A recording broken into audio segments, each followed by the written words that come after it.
Okay. Yeah. So now you will continue the day with Dr. Nicola Simone. Sì. So you will Con quella cosa, un attimo. quello, no? Sì, vai.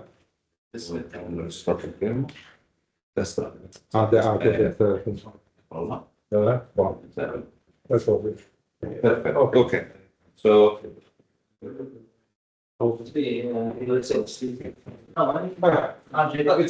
leave you in good hands of Dr. Nicola Simone.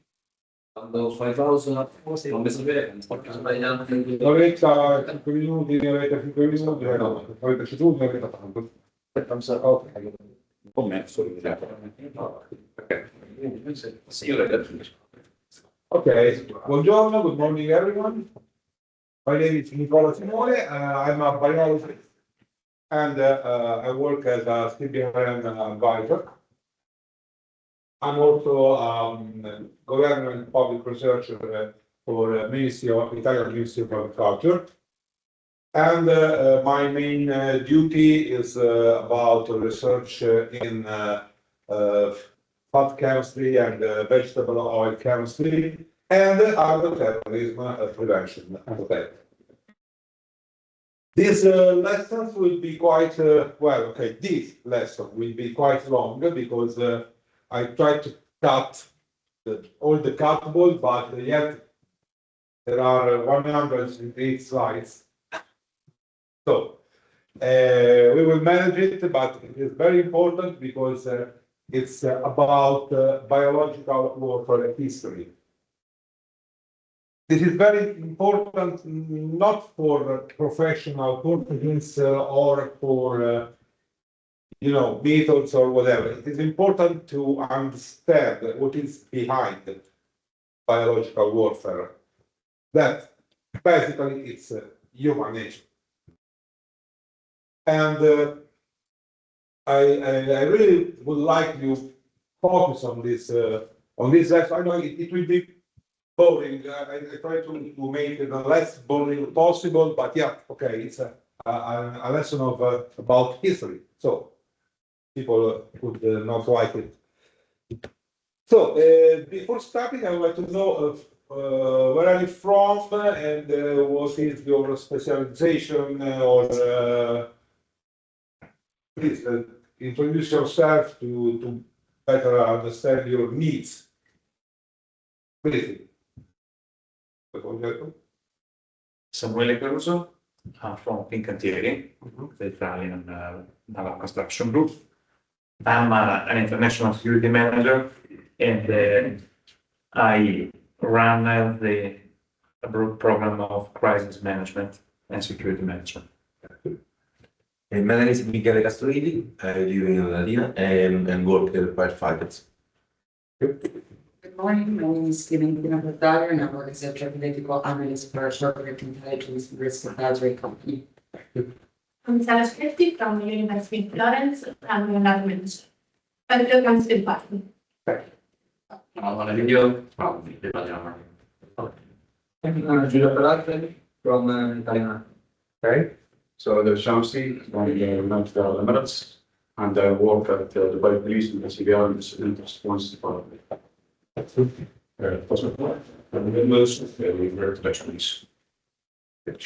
Nabih from the United Arab Emirates. I work at National Emergency Crisis Response Desk in the National Security. Ahmed Al-Naini from Dubai Police CBR. I'm Dario Luxudo, I'm a warrant officer of the Italian Army. I work at the CBR and school in Vinci. I am Otto Lucio and I am recruited in NBC school and I am Italian. Thank you. Okay, well, let's start. This is a disclaimer because this lesson is used to be done also in at university or other places, similar places. So a disclaimer is needed, and it is probably something you already know, but it's I strongly suggest to use a disclaimer before starting the presentation concerning sensitive topics like death, violence, or blood, or diseases, or whatever. Adesso però devo capire come si... Ah, ok, qui. No. Bene. Inceppato. Sì. Ah, no, va bene.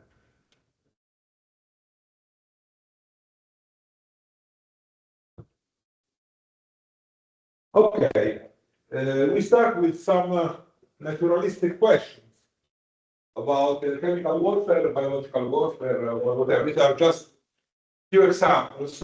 This is a Western diamondback rattlesnake, and the question is, you know, it is a poison, a venomous snake. I spent a few years to understand the difference between poisonous and venomous, but it's venomous. So, do you think it could be called chemical warfare or biological warfare? What it the venomous bite of a rattlesnake? Just question. Yes. We can say yes. Oh, yes. Who say yes? How many yes? Raise your hands. How many no? How many undecided? Okay. Well, this is not chemical or biological warfare. Why? Because the rattlesnake is unaware of its potential. It just follows its nature. Okay? Okay, we go fast. This is not important. This is quite a little bit different. That's easy. Oh. Google printer.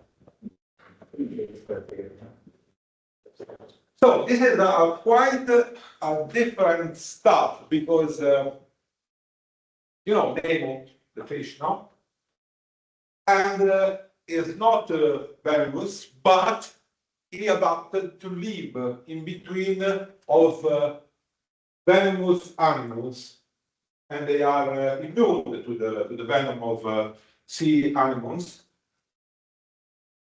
And this is just something different because they adapted their ability to live in between of these venomous animals to get protected by other predators, from other predators.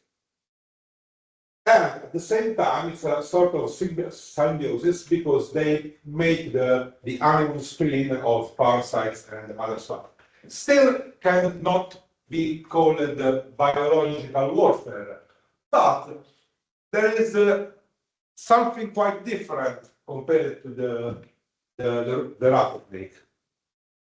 And more, we have the skunk. As you probably know, these small mammals are known for their really mercuric smell, and they use it for defense. So they still follow their nature. They are not aware. They do not have the consciousness to do what they do, but they do, and this is still quite similar to a biological warfare for defense purposes. But the meaning is that biological warfare is a capability related only to humans. And how? Humans came to invention through observation. Our ancestors observed nature and imitate the nature. So, if the question is when biological warfare or chemical warfare is born, the answer is when the first men start to observe the nature, think, and invent. So since the Paleolithic age, maybe earlier, we don't know. We have evidence about Paleolithic era, but probably it's much earlier. So they try to imitate the animal behaviors, also the tactics for hunting and whatever. And they tried to invent methods to hunt bigger animals or bigger predators. So, reverting the nature and became from prey to predators. Of course, our ancestors were unaware of the chemical content or the biological mechanism of a disease, but they just observed it and imitated. So this is one of the ways in which chemical and biological warfare are used. So let's talk about an historical evolution of biological warfare. We can divide into three different periods. The first one is from prehistory up to the beginning of the 20th century. Then we have a second period from the beginning of the 20th century through 1945, and the third one after 1945 up to now. We can see that except a few well-documented cases, you know that microbiology is born with the invention of the microscope, then came until the discoveries of Koch and Pasteur, so we are about the 19th century. And in the early decades of the 20th century, we have a small and unsophisticated national biological warfare programs. Germany, Japan, Soviet Union, and the United States, also Italy. And the use of biological weapons in both World War I and World War II. Okay, World War I is universally known as the chemical warfare war, the war against war. But not all people knows that there are few aimed biological warfare attacks in both Eastern and Western Front. Abused. Then, after 1945, we have a broader access to biological agents, and so a lot of progress made up to now in the fields of biotechnology or biochemistry. So the biological warfare programs become democratized and accessible even to small groups and individuals. We will see in a subsequent lesson some case studies, very interesting case studies. So, in this period up to now, the latent potential of biological warfare agents increased due to developments in genetic engineering and also in dispersion methods. Because you know that you can have the most dangerous biological agent, but you need a vector to, to spread the agent. The agent alone cannot, can be used for a terrorist attempt or for whatever, but it's not employable in a large scale. So we start with the beginning, the dawn of chemical and biological warfare. The few things works together for a certain period, and they began with the ability to poison arrows. This is an interesting thing that the word toxin comes from the ancient Greek toxicon. That means, of course, poison. But the word toxicon derives from the ancient Greek word toxon, that means bow. So for the ancient Greeks, poison and bow have the same root.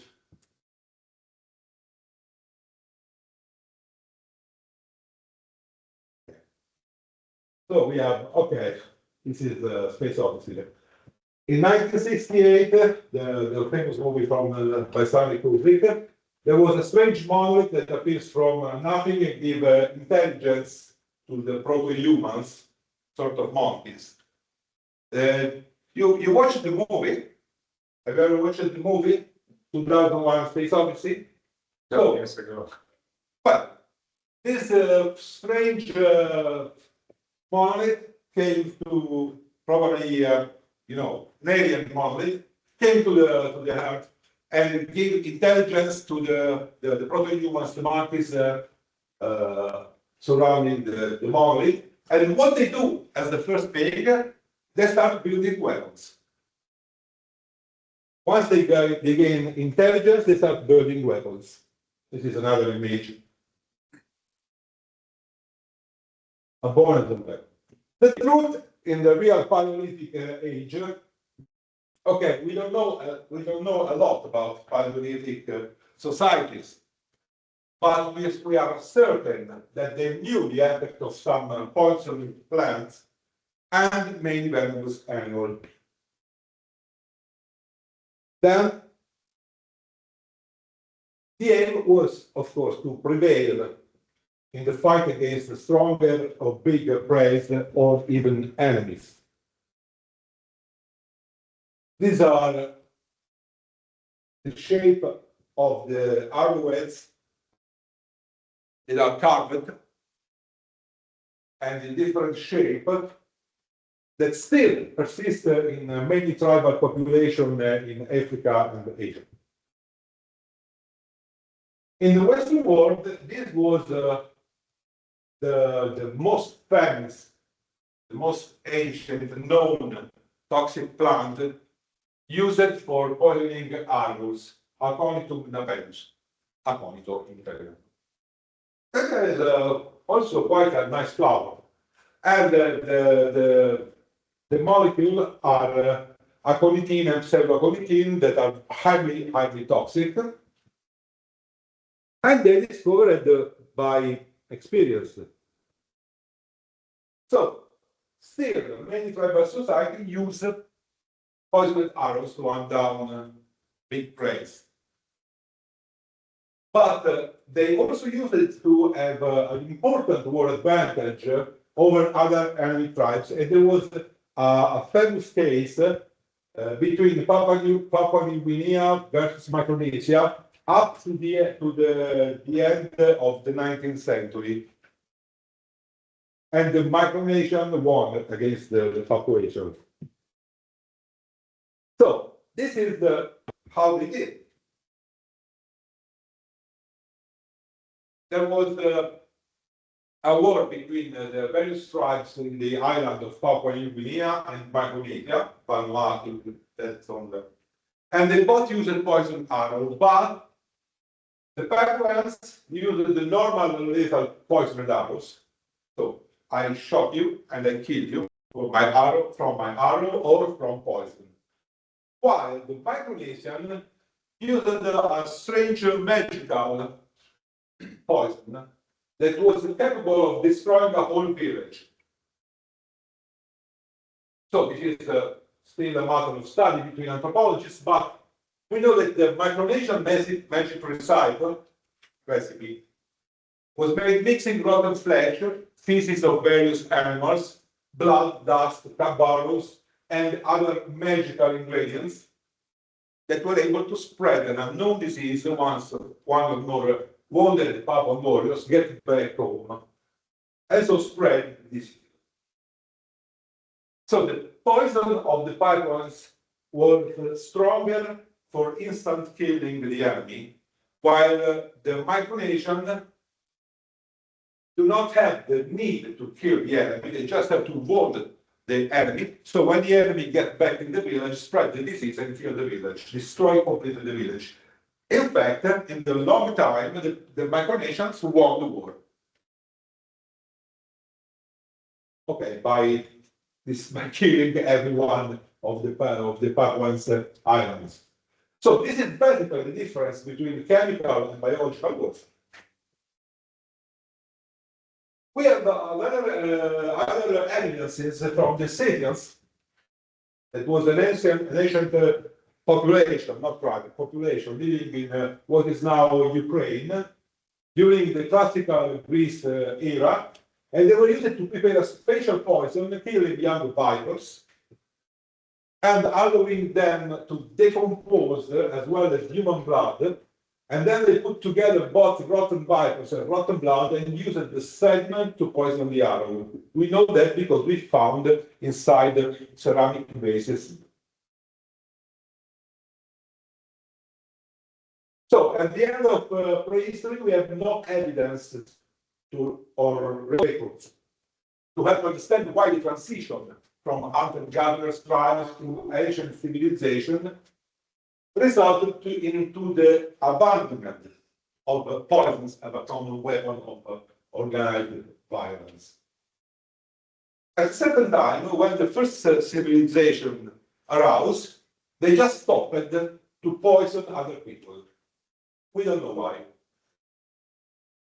In the example, the Greeks of the classical world believed that only barbarians used poison to fight wars, and it was largely seen as socially unfair in all the state city of Greece during the classical age, but it was okay for that benefit. Well, this is the okay, ancient Greece. Probably this could have something to do with the transformed social structures. And we change from small tribes of gatherers and hunters that prey a certain area and destroy the rivals, the enemies, to prey on the area, and then move on another area. So they do not care if they use poison or whatever, because they do not have to live in that area for a long time. While developing civilization based on agriculture and oddio, non mi ricordo come si dice l'argomento. Breed, yeah, animal breeding, need to live in that area for a long time and for many generations. So the use of poison around the island where they lived was not considered fair, okay?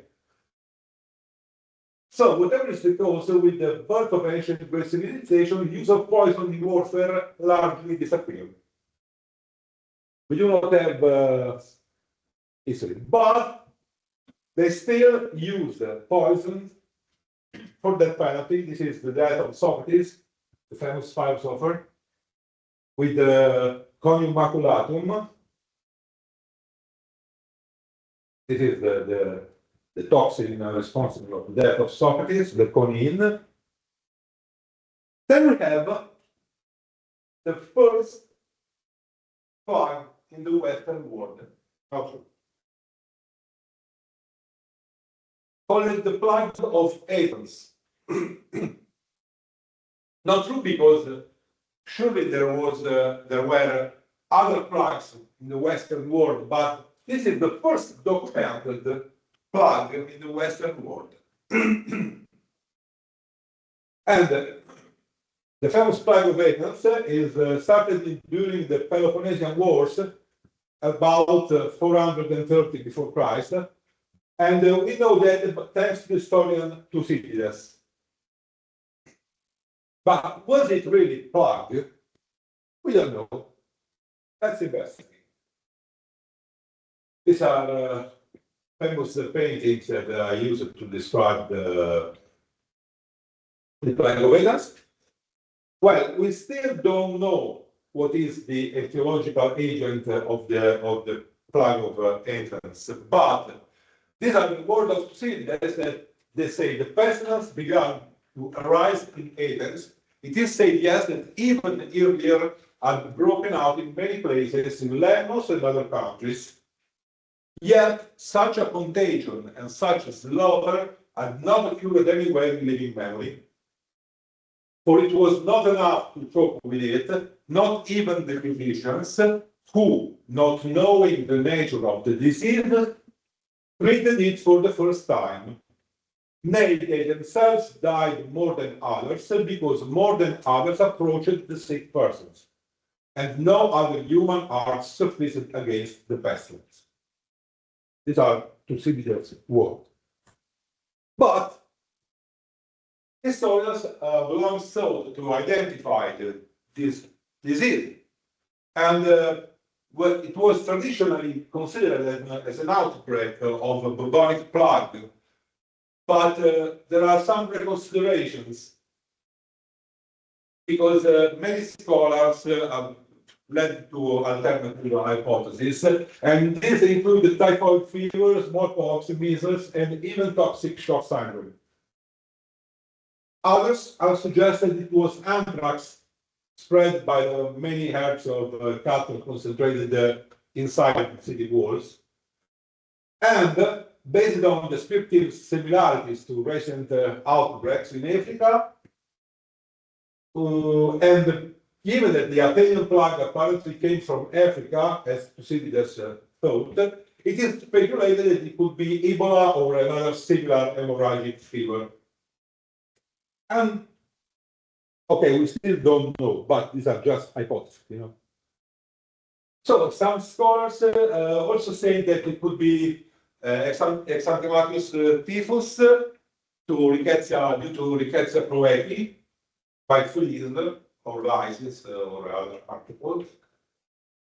And okay, Dr. David Durack said it was a typhus outbreak, but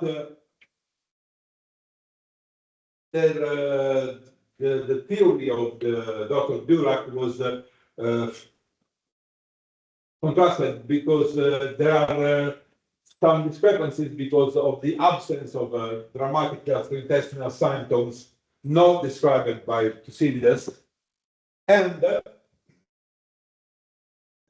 many people still, many scholars still think it is a hemorrhagic fever like Marburg or Ebola than typhus, because it is unusual, contrary to what is found in history, especially when the close physical proximity of the combatants is difficult. So it was not a biological weapon, because the army that was sieging the city of Athens was not hit by the plague, and there were trades between the Nile and the port of Piraeus, and also the ancient Greeks have a great familiarity with African suppliers, and they used a lot of vervet monkeys, Cercopithecus. That is the primate responsible for the transmission of the Marburg virus in Germany and former Yugoslavia in 1967. And we still have, no, l'immagino dopo. Okay, but why focusing on the plague of Athens? Because it gave us teachings. First of all, the law aspects. So Thucydides claims that people ceased to fear the law, as they felt they were already living under a death sentence. So they just say, I don't care. Similarly, people began to spend money indiscriminately. Many felt that they would not live long enough to enjoy the fruits of a wise investment. It was also recorded that many gave up acting honorably because they did not expect to live long enough to enjoy a good reputation. Do you remind something in the recent past? Healthcare and death, another reason for the lack of honorable behavior was the contagiousness of the disease. Those who tended to get sick were more vulnerable to disease, and this caused many people to die just because no one was willing to risk taking care of them. But we are talking about 430 before Christ, so 2,500 years ago, okay? Nothing has changed. We just have smartphones and notebooks and space shuttles.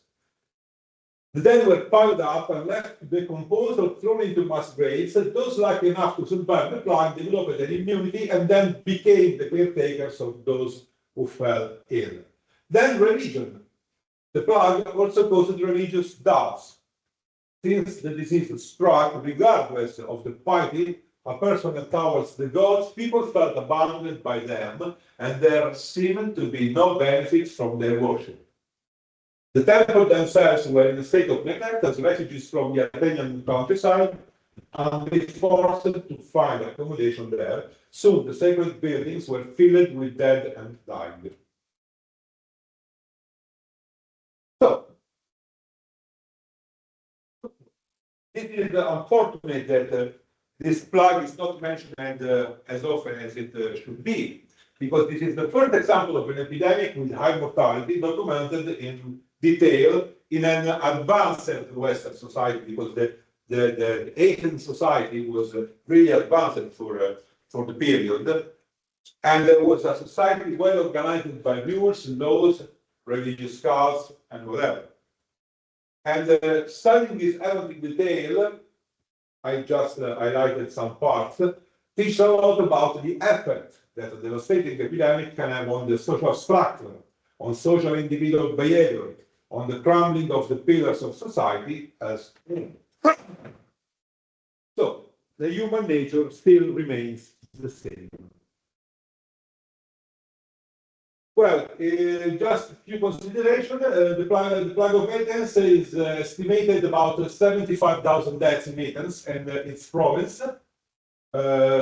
We know that thanks to historians and researchers who investigated, the preventive part of the defense against biological emergency, as you may have guessed, must have a multidisciplinary approach that goes far beyond mere epidemiology, hygiene, or prophylaxis. We need historians, anthropologists, sociologists, legal experts, and much more to face and really prevent or protect a society from a pandemic or epidemic. So not just medics and biologists and whatever, but these people is essential. These professionals are essentials to fight the disease and to keep a society safe. Only this way we can hope to be able to win the challenge for future biological emergency. Then we have ancient biological warfare from okay, well, some authors assert that biological warfare was practiced widely in the ancient world. Of course, if you have questions, stop me, because I tend to talk. So, if you have to stop me with a question, just stop me. My name is Nicola, say Nicola, sorry, and ask, okay? If I know the answer, I will answer. Such tests should be viewed skeptically, because most of the incidents that they say certainly never occurred. Indeed, there is no reliable evidence for biological warfare in the ancient world, apart from the contaminated air of about the Scythians and the Macedonians. Many people feared the intentional spread of a disease. The plague of Athens was unintentional. Some Athenians initially but falsely thought that the Spartans poisoned the water, but they didn't. What seems easy is that most early civilizations developed an antipathy toward the use of poisoning warfare, and we already said that. This was most explicit in ancient India, where Brahmins were forbidden the use of poisoned weapons, except for political assassination. If you use for political assassination, it's okay. Then we are after Christ, in 541, we have the plague of Justinian. Plague of Justinian that hit Constantinople, now known as Istanbul. The plague of Justinian was the first recorded major outbreak, and there was a plague, Yersinia pestis, we found it. So the disease afflicted the entire Mediterranean basin, Europe, the Near East, and also the Sasanian Empire and the Byzantine Empire, and especially, of course, Constantinople. It is estimated that at the height of the epidemic, killed about a fifth of the population in the imperial capital, And the contagion arrived in Roman Egypt in 541, spread around the Mediterranean Sea until 544, and persisted in Northern Europe and the Arabian Peninsula until 549. So in 2013, we found evidences that the cause of the plague of Justinian was exactly Yersinia pestis, the same bacterium responsible for the Black Death we will see. Ancient and modern Yersinia pestis strains closely related to the ancestor of the Justinian plague have been found also in Tian Shan, that is a system of mountains in the borders of Kyrgyzstan and Kazakhstan and China, suggesting that the Justinian plague originated from the Middle Asia. This is, you can see some symptoms on the hand, black plague. This is a famous painting of San Sebastian that is sprayed for the plague in the city of Pavia. So, about 5,000 people dead per day only in Constantinople, and ultimately killed perhaps 40% of the city's inhabitants. The plague spread all over Europe for 200 years, because of course we didn't have antibiotics, we didn't have prophylaxis and whatever. And the plague still persisted. We are going really fast, but okay, now we will do a break in 5 minutes. So the plague of Justinian was the first, no, questo già l'ho detto. Questo già l'ho detto. Oh. Then we have Federico Barbarossa. Federico Barbarossa, first emperor. And during the Middle Age, we have few evidences. We know that the Emperor Barbarossa poisoned water wells with human bodies in Tortona, Italy, in 1155 AD. And below, Jean, Duke of Normandy, casted dead horses over the walls into the besieged castle of Thun, captured by the English during the 100 Years' Wars. But apart of these two cases, we do not have many evidence of medieval biological warfare.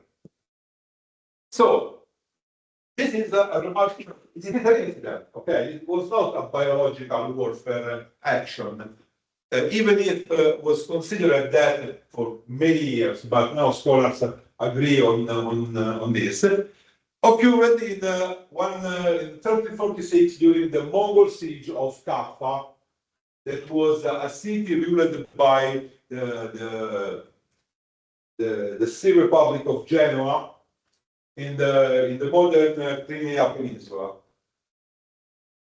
And our knowledge is based on one source, was based on just one source. It was a Genoese chronicle written by Gabriele de Mussi.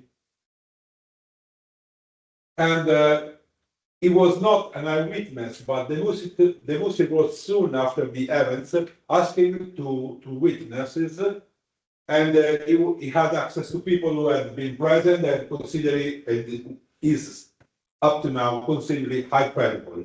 Yet things were done in a different way. So he reported that the Mongols, that was in control of the territory around the Crimea Peninsula, besieged the town in the 1345, but were forced to retreat in 1346 when their army suffered a plague outbreak. But before abandoning the siege, the Mongols catapulted what seemed like mountains of dead into Kaffa, which the Muslims exposed an outbreak also in the city. And although the Genoese clearly suffered, they were not forced to abandon Kaffa. Some of the survivors carried the disease with them when they left Kaffa, and the Muslims attributes the further spread of the plague to the return of these people into their homes. And this is the city of Kaffa. It was the Mongol camp and the siege of Kaffa. And so the Black Death starts. So the Muslim witnesses are so highly credible, let's do you no longer accepted. Because we know that the plague entered to Western Europe through multiple routes. But is the description of evidence is consistent with our modern understanding of the Yersinia pestis, that is the organism that causes plague. So the siege of Kaffa just is the first step of a series of events. And we know that because the Musi is the only one to mention the plague outbreak in Kaffa, but none of our accounts comes from Mongol sources.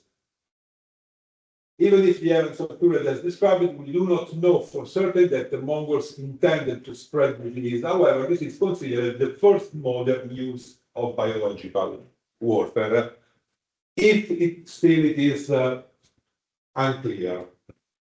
And now we do a little break. See you in 5 minutes.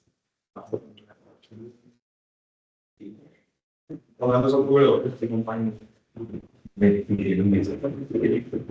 I going too fast? No. Yeah.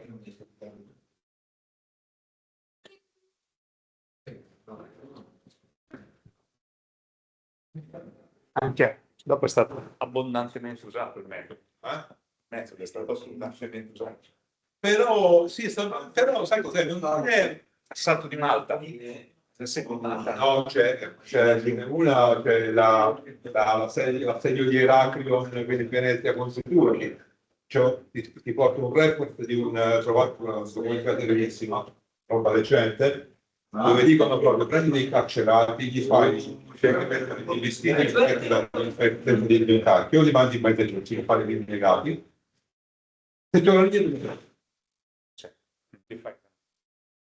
Hai vedete? Poi dopo, per fortuna non fu applicata quella cosa, ma cioè, veneziani, lascia perdere, guarda. Scusami il francese. Creta. Creta Di Creta. sì.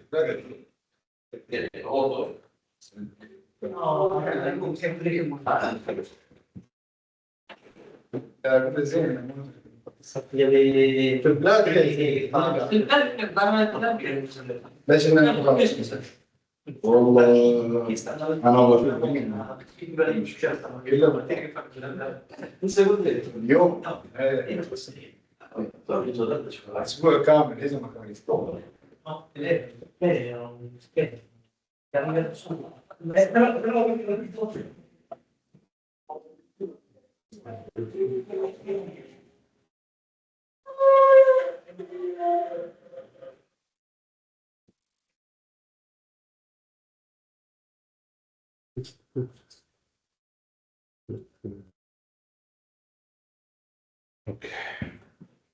Ce nu vedem acum. Ah, După ce nu vedem. المطار من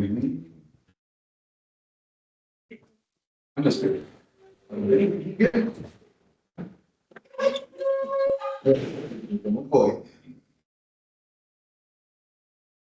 Sì, come sta? Sono stati di ieri per un 5 o 16.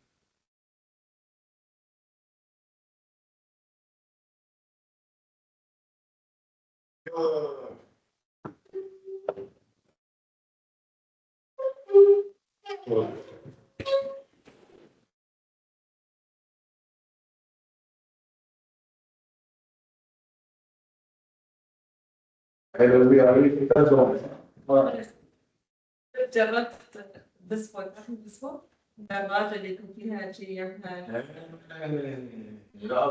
c'è بسرعة. الطيور قاعد بهاش البسبوت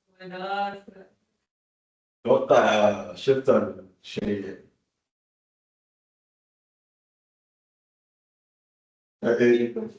يوديك داخل شفت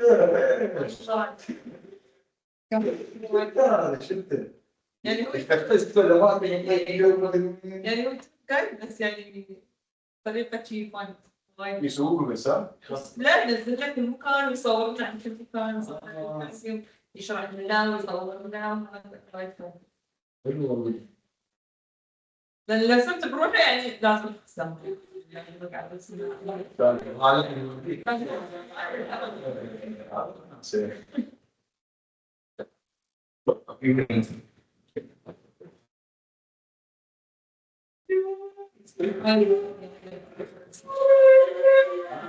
يبغى المرة الجاية نطلع. مرة الجاية شكلك، لأن تبقى صراحة خلاص. جربت مستمر معي الحمد لله والله، بس أكيد كم سنة هذاك يخيسك مليون.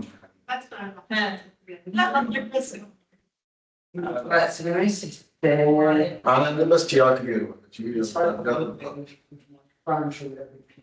وزين نسيب المطعم اللي يشوف اللي يسوون شفت الطابور موقف.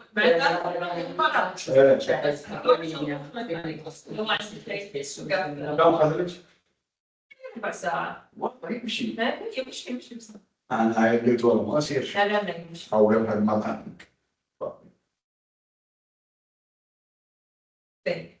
والله مو لنا. أقول لهم باستا عندي في البيت اللي يحط فيها البهارات والمكبوس بالكريمة أنا تمريش صار سياطة ما يعني شو ضحك كيف ليش ما تحكي منهم ما بيعصر عليه أصلا هذا ما شيء.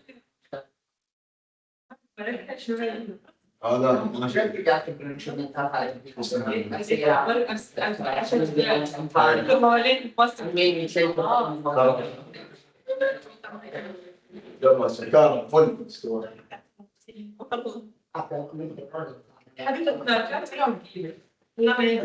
Con gli anni dicevano anche che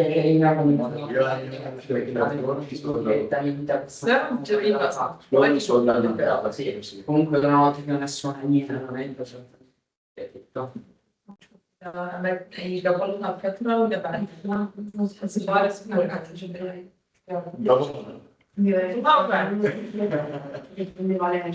لأن ما ويكند.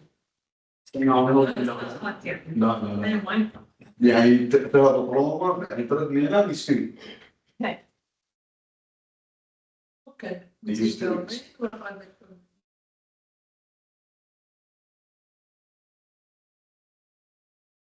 شهر 5 عاد الجو حار.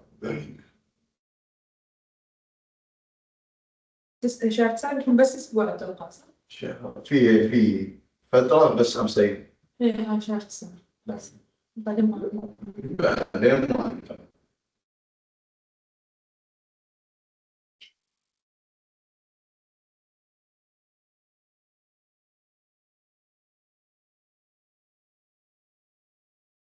يصير بتركيز واحد ما شيء خاصة. يلا بالبيت تقول لي بدي تركيز ما بدي كيف يعني؟ لأن مطرشين كتاب المرشحين فكل شوي حد يدرس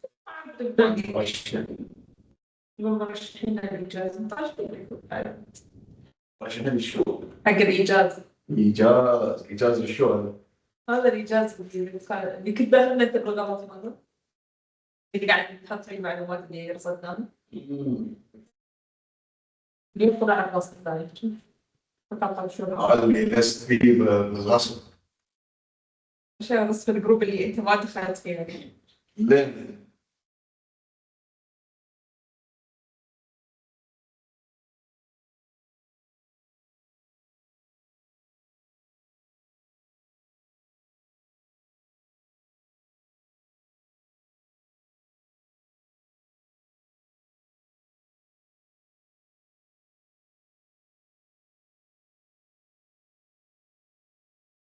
لا أنا واقف أمكم تصير مستعجل بصير بعد شهر 5.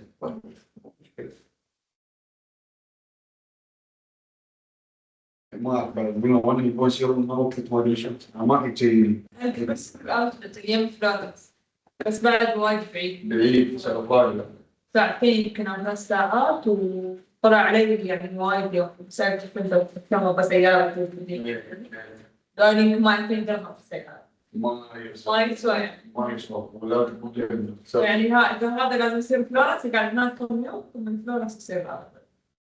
يستوي صوت يستوي.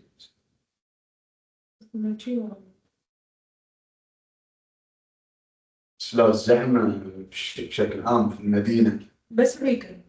والله أيام الأسبوع الماضي المطاعم فاضية ما أدري شو والله. حتى الأماكن اللي كان فيها حدس كنت أسير أيام الأسبوع عادي دخل. بس في الويكند وايد زحمة. ويصير رخيص شلون.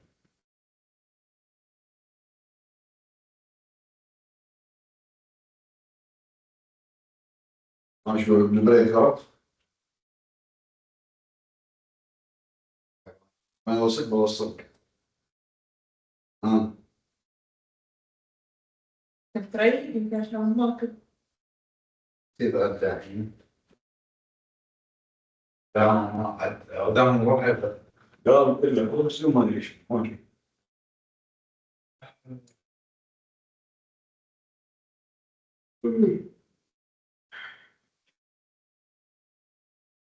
هم الأول يوم تي.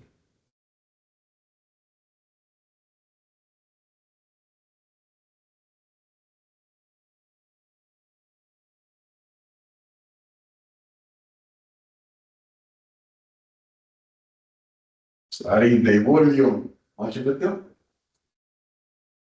ايش يسوون؟ عيد يوم قبل وديكم يوم الاسد صور لا يسرنكم ما ادري شو هذا. شنو بتسوون؟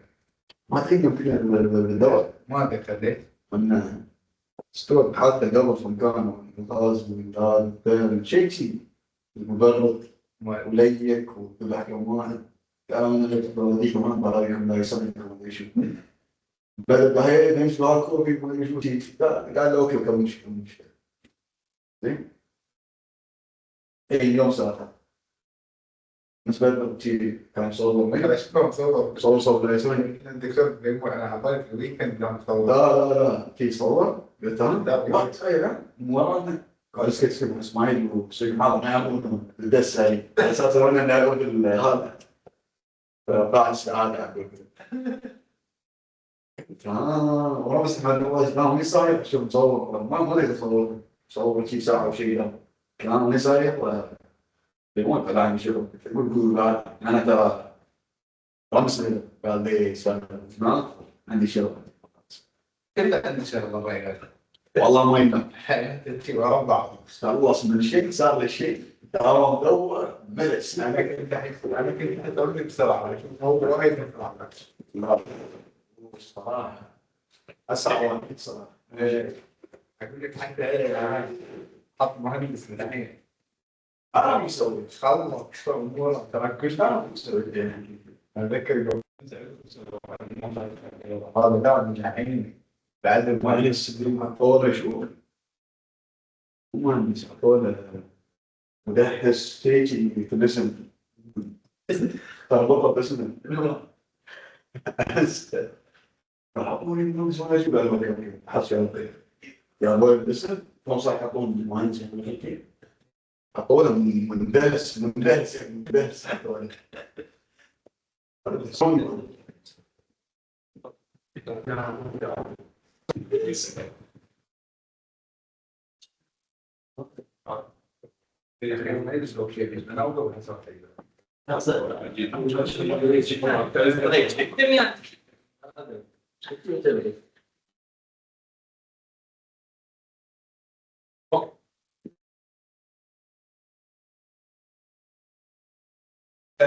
Okay, this is considered the first modern use of biological water, but scholars are not sure about it because we know that the Yersinia pestis is carried out by Xenoxilla chaopis, that is the typical flea that lives on Rattus norvegicus. And even if the Mongols bombing of the city with the corpses sounds unlikely as a source of plague, because fleas on a human body, okay, we are not the main host of the Xenopsida chaotis, the Rattus norvegicus is. So fleas on human body will suddenly leave when the corpse become cold. So this is quite strange, and hence, unless the catapulted bodies were recently dead, it is unlikely that they would have been infested with fleas. So they agree that the most probable source of Black Death all over Europe and Mediterranean area is a multiple outbreak due to trade route through the Silk Road and the Mediterranean Black Sea maritime trade routes, especially because Rattus norvegicus came from ok, è successo a questo, mannaggia. Poi... No, ok. Not very clear, but okay. So even if starting from Kappa, we have a trade route that came from Malta, then Sicily, then Marseille in France, then on continental Europe, but also from the Silk Road, from this to Prague, Vienna, and so on, and other routes. However, was called also the pestilence, the great mortality, the plague, and it lasted in this bigger outbreak in all Western Eurasia and Northern Africa from 1346 up to 1353. And it is the most powerful pandemic recorded in human history. It is estimated that caused the death of between 75 up to 200 million people, peaking in Europe from 1347 to 1351. So we have outbreaks in Old Sarai, New Sarai, Astrakhan, in Azov, then Theodosia, the actual Kaffa, the actual Theodosia, I mean, then Constantinople, and then trade route. But there are also other routes that start from Aleppo up to Baghdad and also all the Arabian Peninsula and back again to Asia. So you can see that currently this is the most probable route map of Black Death in the 14th century.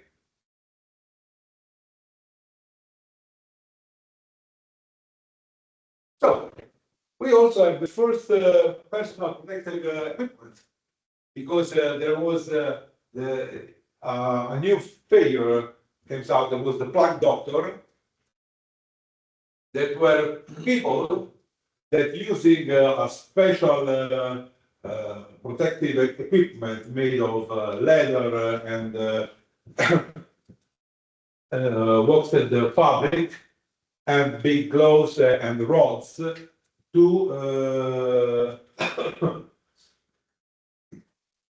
with a long nose that was filled, stuffed with fabric, aromatic essences, and medical herbs to prevent the disease, but much more probably to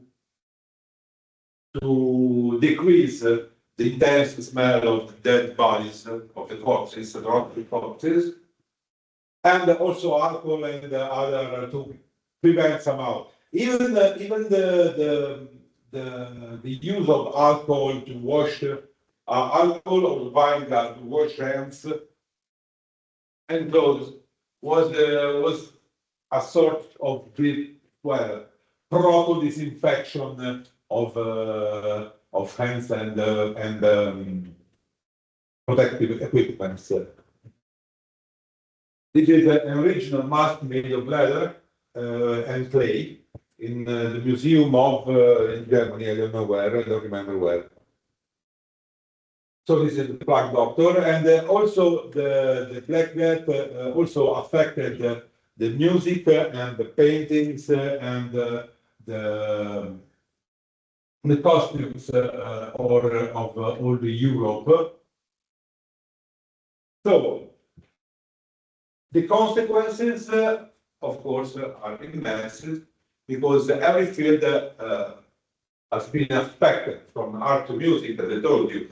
And many things also have been revised in the medical field, even though the knowledge of the microscopic world was not yet available because we need to wait for Van Leeuwenhoek.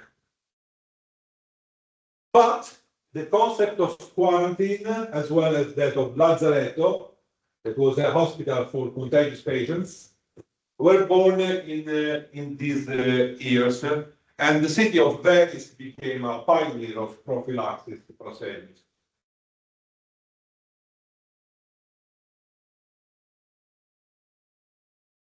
Still the image of the Black Death.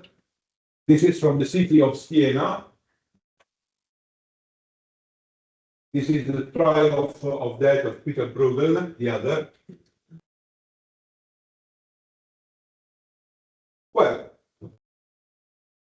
the rat extermination procedures were not implemented, but in many Northern Europe cities, the cats have been exterminated because they thought that the cats were the animals of the witches, and the witches were bringing the Black Death, and so they killed the cats. So it's when the witchcraft and the fall of disease. Desmond Morris describes the persecution of cats that lasted throughout the Middle Ages and the Renaissance and ended with the Enlightenment age in some area of northern Germany and northern France. And also persecution against the Jews due to the completely wrong belief that the Jews carried the plague, spread all over Europe, and the religious fanaticism led to brutal massacres in Strasbourg in 1349, in Mainz and Cologne in 1349 and 1351. So, the Mongols, during the siege of Kaffa, never thought that their biological warfare attack could ever spread that huge way. They were unaware about it. But this could be seen as a reminder for all governments that practice dreams of biological warfare. A biological organism, once spread, act in an unpredictable way. And this is why probably in the biological warfare program are mostly abandoned up to now. Okay, officially abandoned. Again, plague as biological warfare agent. We have documents, this is very interesting, in the Venetian archives that suggest they discussed the possibility when attempting to break the Turkish siege of the city of Heraklion in Crete Island. So the heads of the Holy Inquisition received a top secret letter from Zara, now Zadar in Croatia, proposing a plan to end the siege of Candia, Crete, by infecting the Ottoman forces with a poisonous liquid that is described as the quintessence of the plague. And the plan was likely to be undetected and successful because plague outbreaks occurred frequently through the island. So they could do that without being discovered. But since the 1346, in Europe, more than 20 outbreaks are occurred on Crete up to 1645. Okay, we are 3 centuries later. The human agent was identified in a letter as Michelangelo Salomon, a famous Venetian distiller and healer, who had to act disguised as an Albanian trader. And the intent failed, luckily, And Dr. Salmon was first imprisoned, then released after 1 year, and we have no further evidences about him, nor the fate of his quintessence of flag jars. And this is a transcription of the official Venetian document that I really want you to read carefully. This may be done either by lading several vessels with the cloth, which vessels are to be abandoned by the crews when the enemy comes in sight, or else by means of paddlers who shall hook the cloth about the country, so that the enemy, hoping to make booty, may gain the plug and find them. The affair must be managed with all circumspection, and the operator must be induced to his work by hopes of gain and by promises, for it will be a dangerous undertaking, and when the operation is over, he must go through a rigorous quarantine, if it is an Venetian agent. If it was, slaves or other, they have to be killed. While handling the quintessence, it will be of use of the operator to stuff his nose and mouth with sponges soaked in vinegar, and while poisoning the cloth, he may fasten the brush to an iron rod. And when finished, he must put brush and rod into the fire. This is a plan of a biological attack in the city of Heraklion in Crete. They did not, it was abandoned, but they planned. So the last outbreak, the last plague outbreak in Europe is in the 1720, and was a disease that killed about 100,000 people, 50,000 in the city, and another 50,000 to the north and the surrounding areas in Marseille, in France. How? Because there was a merchant ship, Grand Saint Antoine, came from the East Asia, departed from Sidon in Lebanon. A Turkish passenger was the first to be infected and soon died, followed by several crew members and the ship sank. The ship was refused to enter the port of Livorno in Italy. So when the ship arrived at Marseille, it was promptly placed under quarantine by the port authorities, but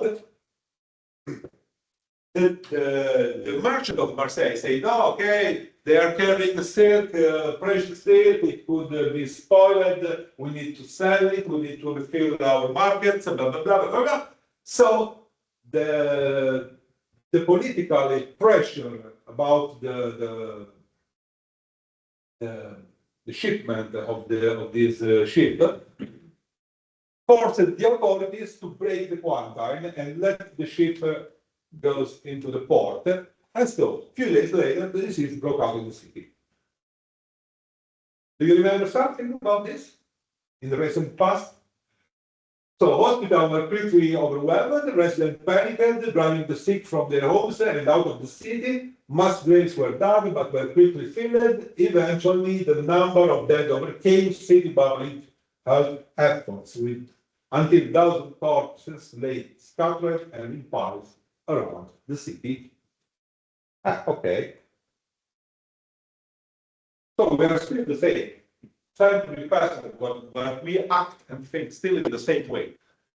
So, late modern biological warfare, you can recognize the two nice fellows in the pictures.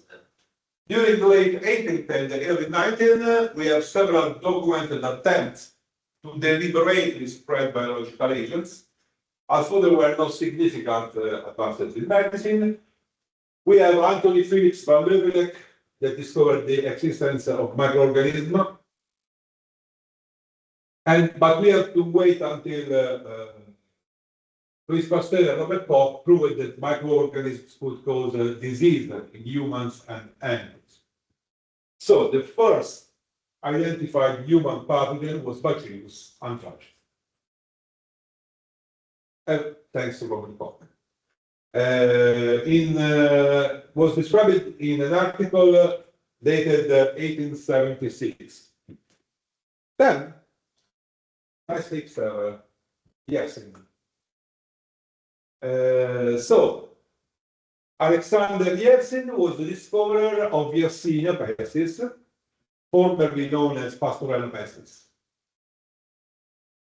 And still is present that the Yersinia pestis, you can see the red in red areas where it is still present potentially and endemic presence of Yersinia pestis. The name was given by Alexander Yersin, I told you. What happened in the North American continent? So we have first documented case of biological warfare by the British against Native Americans. And it is dated 1763, the so-called Pontiac Wars. Pontiac's Rebellion or Pontiac War. It happens near the Great Lakes between the USA and current USA and Canada. So the Delaware tribe besieged Fort Pitt, that was a British fortification, and a group of Delaware diplomats went to talk with the fort leaders and tried to convince the British to abandon the fort. At the end of the parade, British gave the departing Indian chiefs food and goods. Inside those goods, there were blankets and handkerchiefs taken from the fort smallpox hospital, and it spread smallpox into the Native American. You can see the area of Pontiac War. This is the genius that had this wonderful idea, Major General Sir Geoffrey Amherst. This is the letter in which he said, I hope that the smallpox will kill them all in a southern, because so we don't have more Native American. This incident is attributed to the commander of British forces. The letter survived showing that he also advocated spreading smallpox among the hostile Indians. This is the letter. And there is also another interesting thing that smallpox was not really spread into the American continent. So the native tribes were even less immune than the European. That somehow were, was still very lethal, but you know, we were used to live with smallpox. So the infection rate in the European is lower, while in the Native American was much higher. On the opposite, they gave us syphilis, because the American tribes were resistant to Treponema pallidum, the bacterium responsible for syphilis, while the Europeans were not.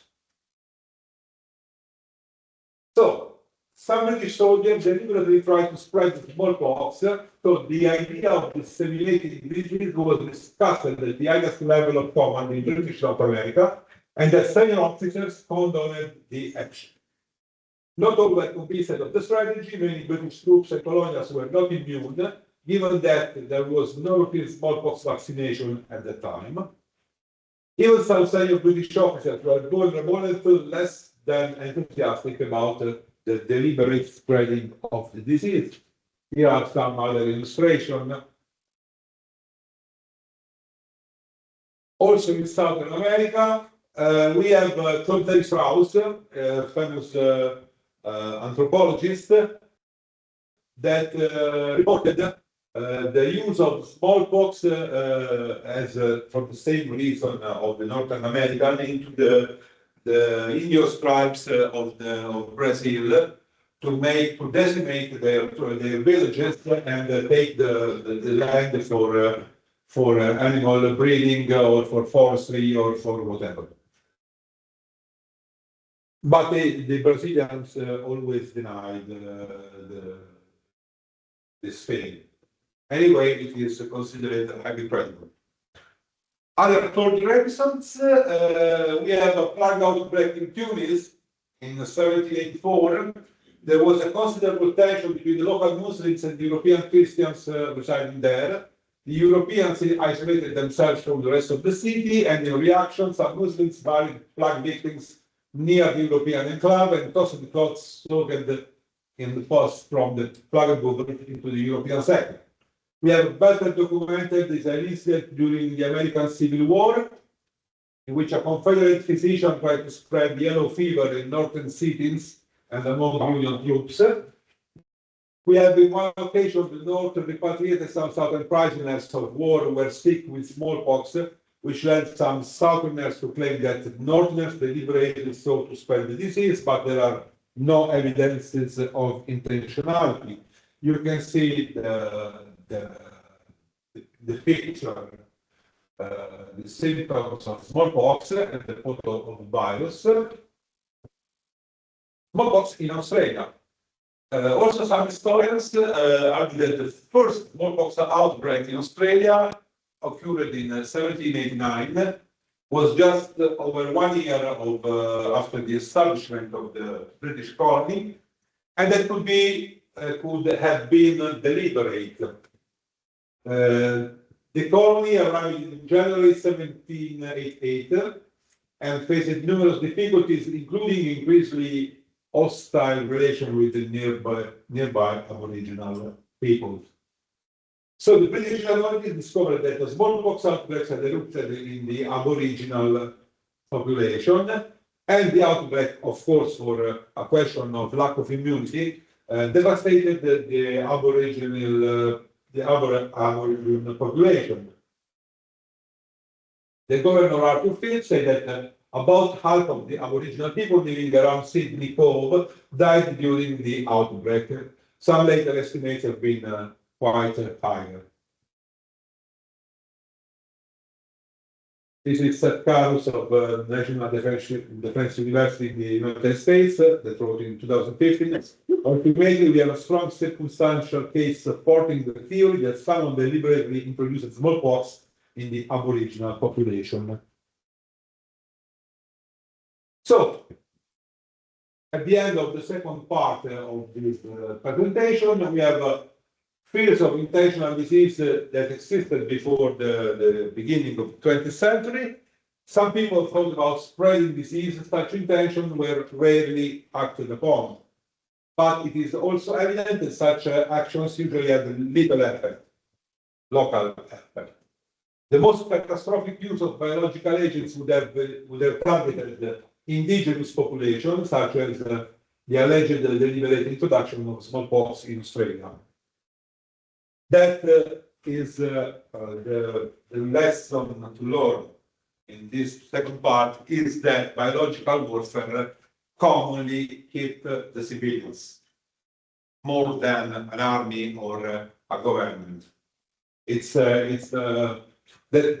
why it's called unconventional, because the civilians are the most harmless. Then we have the first decade of the 20th century, saw the creation of the first biological warfare programs, but you know what? The beginning of the chemical warfare era led to a partial abandoning of the biological warfare programs, because the chemical weapons are strong, are immediate, and are effective, while biological weapons need time, need a longer use of time. Anyway,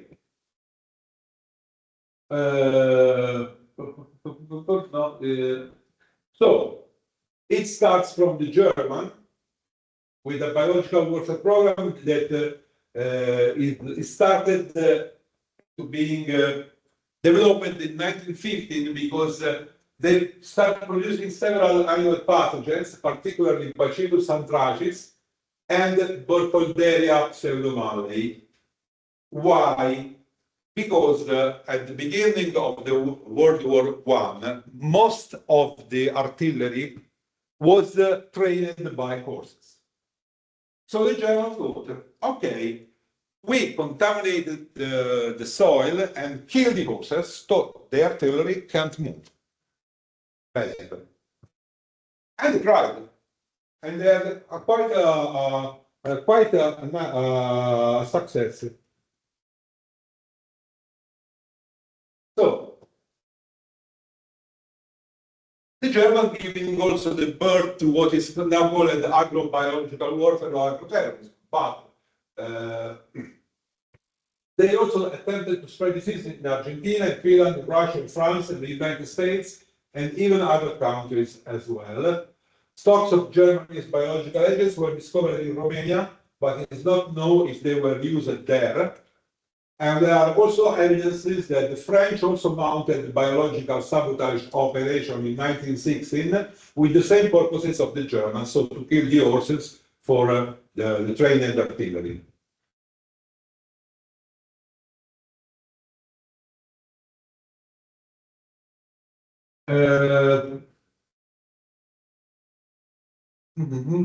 Okay, stop, blah, blah, blah, blah, blah. It is not very important. Okay, let's talk about, okay. In the First World War, the Germans also organized a network in the United States in several top cities to disseminate the pathogens. It was because the United States were not directly involved in World War I, but as you know, they were supporting the Allies. So there was a network of German spies that used biological warfare inside the United States. When German embassies in Washington, D.C. So we have a scholar, but Willis, that I would say the efforts were significant in several aspects.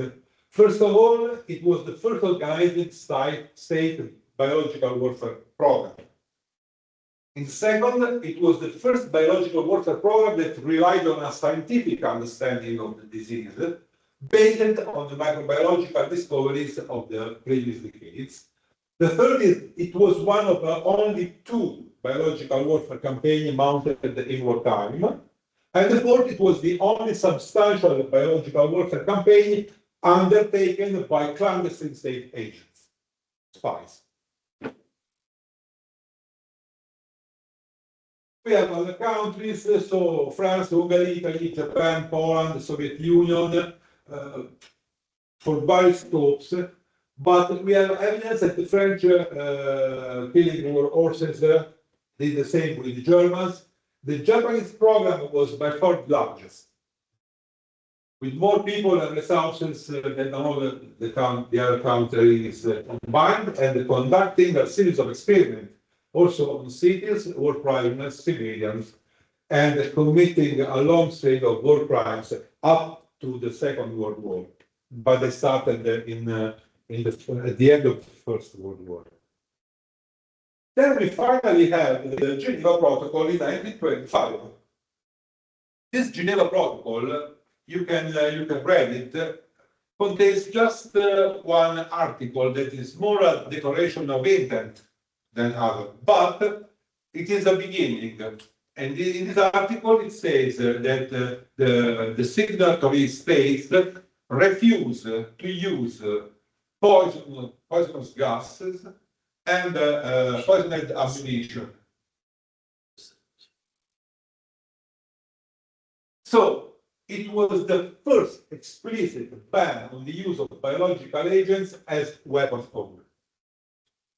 Of course, still, even the national governments were unaware of the potentiality of biological warfare. But they were aware of the extensive employment of chemical warfare during the First World War, and that this led to prevent a future use. Well, okay, try to prevent. Both military and civilians opposed the chemical warfare. One for practical reasons, the other for moral objections, of course. Anyway, the intent was successful, thanks also to the work done by the International Red Cross movement. Then, the Geneva Protocol was about chemical weapons, not biological weapons. But the Poles requested the inclusion of bacteriological agents due to their concerns that the Soviet Union had initiated a biological warfare program. And it didn't prohibit the possession of biological weapons. It doesn't prohibit their use for internal conflicts. It's just applied on conflict between countries that are signatory to the agreement convention. If you're not signatory, I can attack you with biological weapons because you are not a signatory party. So most countries signed it. However, France, Germany, Italy, Soviet Union, China ratified it only in 1952, Japan only in 1970, and the USA only in 1971. The Geneva Protocol. So between the two world wars, we can go rapidly. We have the Soviet Union with really a large biological warfare plan. The Polish also, Italy did a lot, but we had a great biological warfare program in the Seni Hospital. But when the chief of the ideator of the biological warfare program of Italy was given at a battlefield assignment, was General Piero Badoglio, and the biological warfare program was closed. But we used a lot of chemical weapons and probably also biological ones during the Ethiopian invasion, and we will see. Now we will see the chemical model because I put many. I did on the other during the chemical warfare history. You will see that Italy was a signatory party of the Geneva Protocol. That's why Hungary, we have France, we have Canada. But Canada and the Canada Biological Warfare Program was part of the United Kingdom / United States program that was a synergic program. So, okay, we have before the 1945 no state uses of biological agents. We have, of course, mostly for assassination or terrorism. But anyway, 1910 in France, Henri Girard used Salmonella typhi for murdering and to do an insurance fraud. In 1914, Perrops in Germany used the Vibrio cholerae and Salmonella paratyphi for murder. In 1916, Arthur Warren Waite, USA, used the virus pathogens for murder attempt. In 1935, Bellendra Chandra Pandey in India used the Yersinia pestis for murder attempt. In Brazil, between 1918 and 1935, various landowners, Variola Mayor for mass murdering on indigenous tribes. And of course, we only have witnesses from the interviews made by Claude Strauss from the Indios that survived the outbreak, but we don't have any document about this. So let's go to the Second World War. The Germans. Okay. We started, the Germans started and continued the existed program of the World War I, as well as the chemical warfare program. Yet the Nazis never used none of them during the Second World Conflict. So you probably know that most of the nerve agents of the first generation, the famous class G nerve agents, are of G's for German, is from German production, like Tabun, like sarin, tiposarin, and so on. And when Berlin fell due to the Russian counter invasion, there were large stockpiles of sarin and tabun into the city of Berlin, but Hitler never gave the order to use them against the Russian. And this is still you know, it's a mystery because knowing you know, the ideology that led and the will of Adolf Hitler, it is quite strange that he refused to use these gases or as a last resort, you know. But still, he said no. No, I said 9. But okay. But this is the scholars are still studying about this. There is a theory that probably is based about Hitler was really a victim of blister agents during the First World War, and he spent more than 1 month in hospital with the blisters of vesicants, and so he had a natural aversion against gases.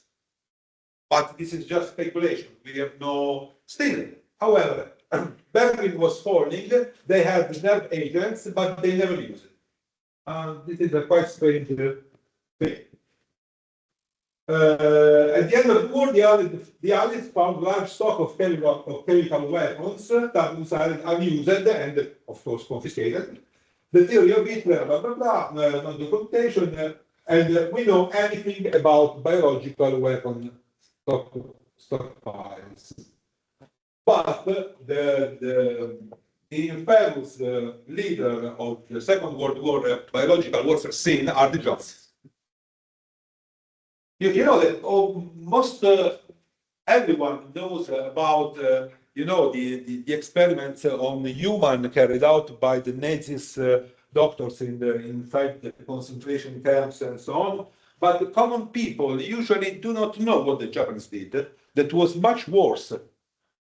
This is there is a reason for this, and we will see.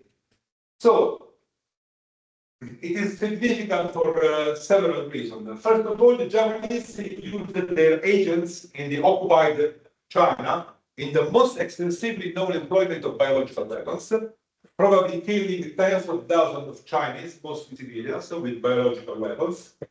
Second, the Japanese program was one of the largest ever organized, exceeded in size only by the Cold War programs of the Soviet Union and possibly the United States. The origin is dated up to 1925, during the negotiation of the Geneva Protocol.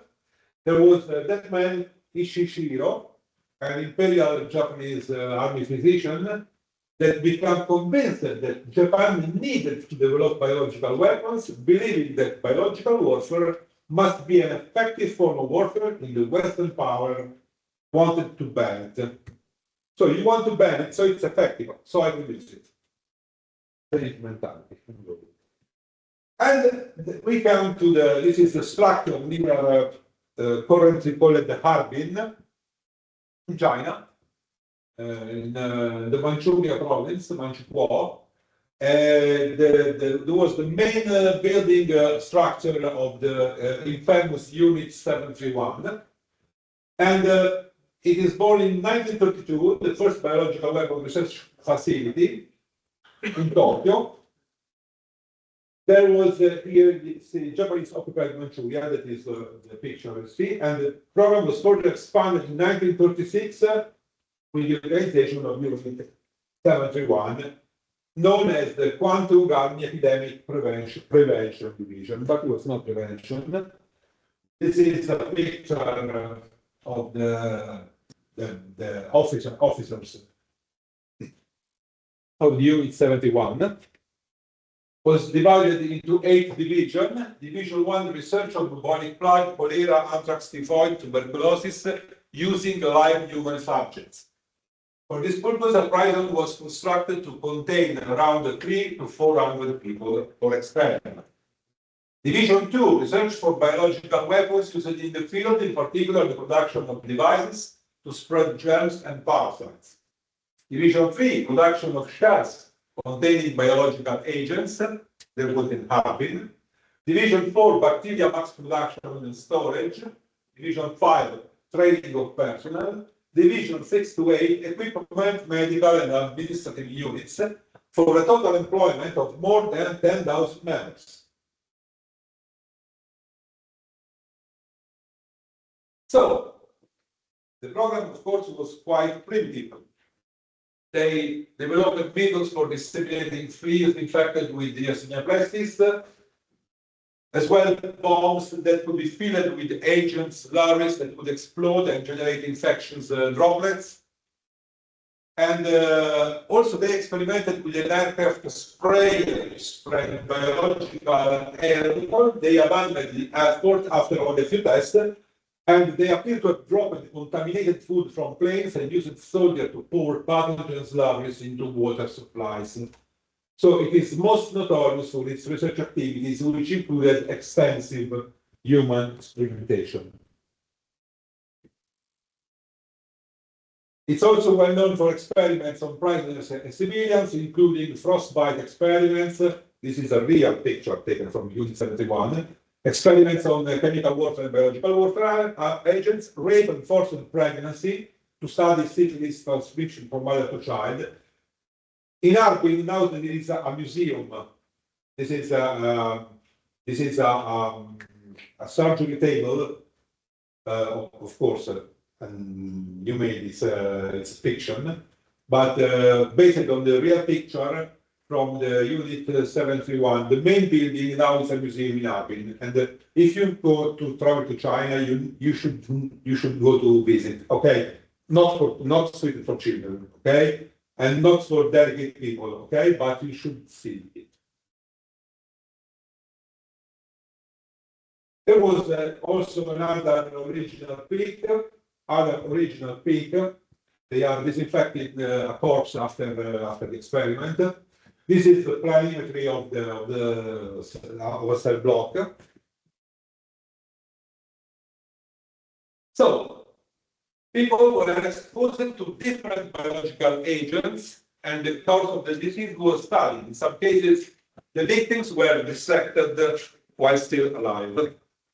And it is known that dozens of people died in those experiments, estimated about 10,000.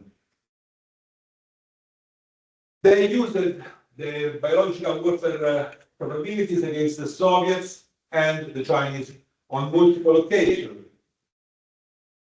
There is some uncertainty, of course, because it's difficult to find evidences, and we will say why. We know for sure that 7 major operations were identified from 1939 to 1942, and the total estimate of 161 operations, including many small-scale attacks with extensive dissemination of biological agents.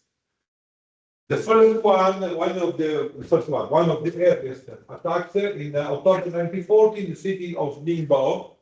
Japanese aircraft dropped packages of rice and wheat containing fleas infected with Yersinia pestis, and the outbreak killed, documented, at least 106 people. The same month, another attack with same techniques was performed on the town of Puzhou.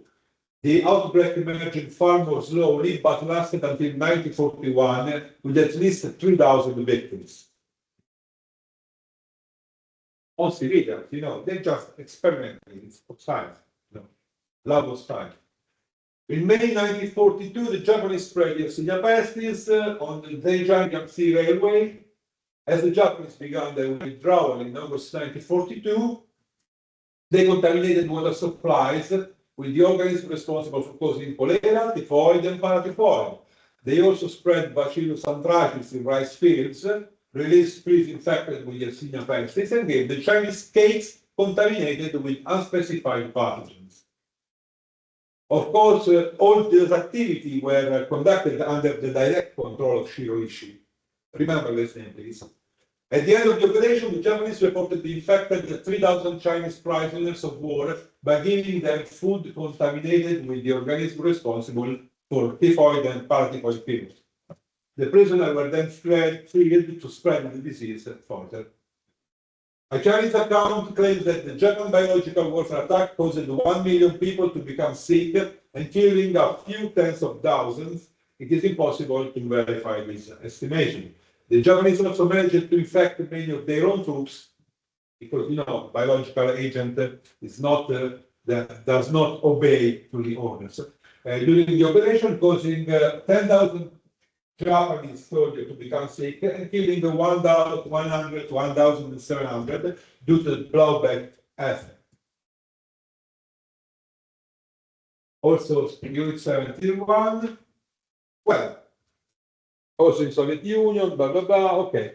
But they were also good engineers, because this is the Ishikuro himself developed the UG-50 bacterial bomb. This is the scheme that was a really interesting bomb for the spreading of droplets of biological warfare agents, because it has a really small charge with the fuse and a prime cord, the detonating prime cord on a porcelain case that will break the porcelain case and spread the aerosol without, the problem of using a bomb to develop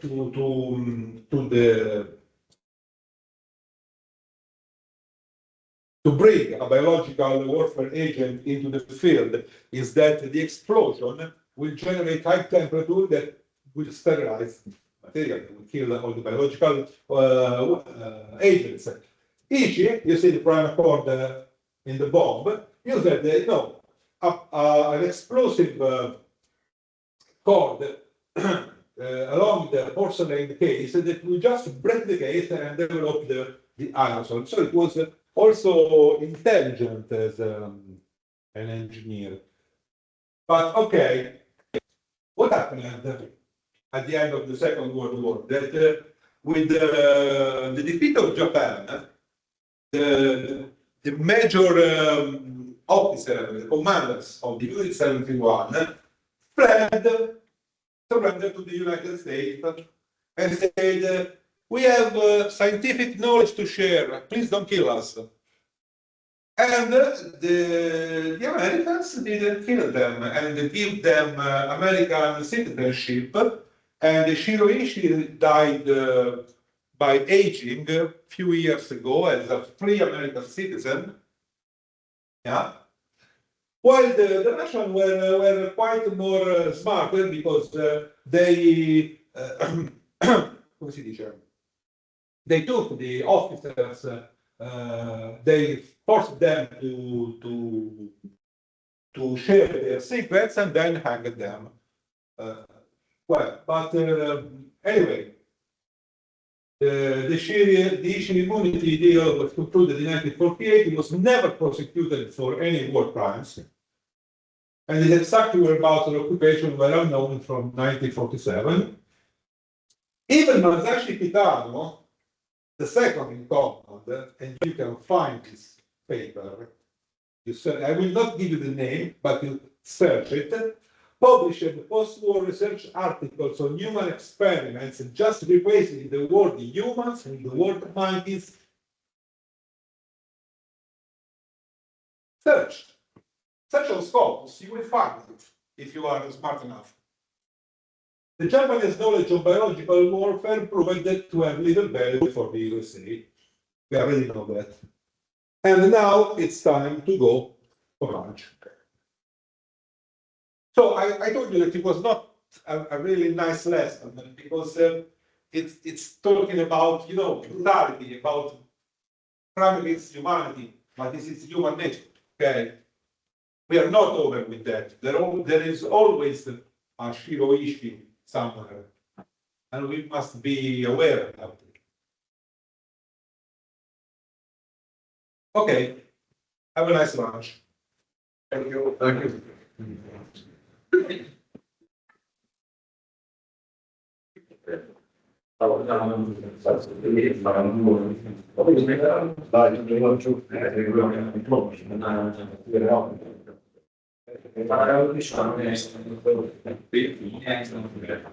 Dale, che mangio solo dai.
Va bene perché la scuola.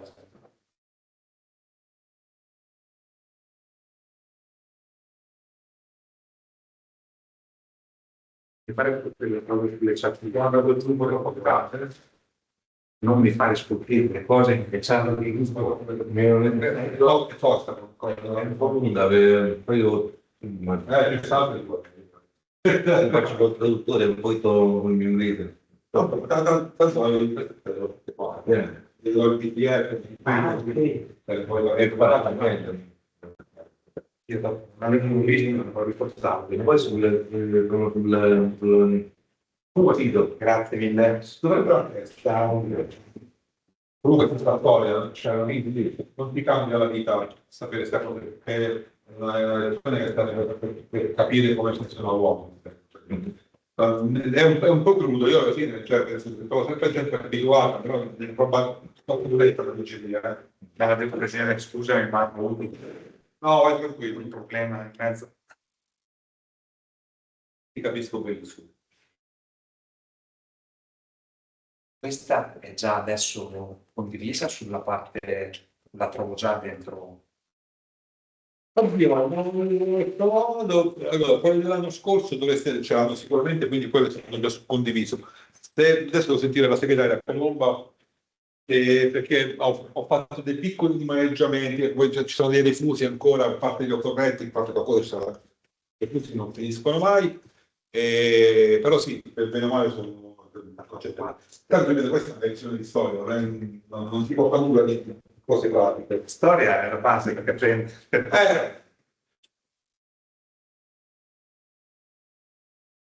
No, io quando parlo dei giapponesi che ci fa una rabbia perché l'hanno fatta a Francia, eh. Cioè sono morti da uomini liberi, manco il processo hanno fatto. Per i russi almeno l'hanno impiccato quelli che hanno trovato, gli americani, cittadinanza americana. Cioè che hanno fatto porcherie molto peggiori di Mengele a cosa lì, non stava a Auschwitz, dove stava lui, a Dachau. Cioè questi hanno fatto cose molto peggiori e non hanno pagato. Eh sì.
abbastanza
Non ce l'hai messo.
Quello è il problema. Ma tu resti qua già? Sì. Ora lasciamo tutto. Ti lasciamo la roba? Sì, io l'ho preso sul caffè. Vabbè. Ah, posso dare questa? Grazie mille. Grazie, ciao.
point.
Passi da 20.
Yeah.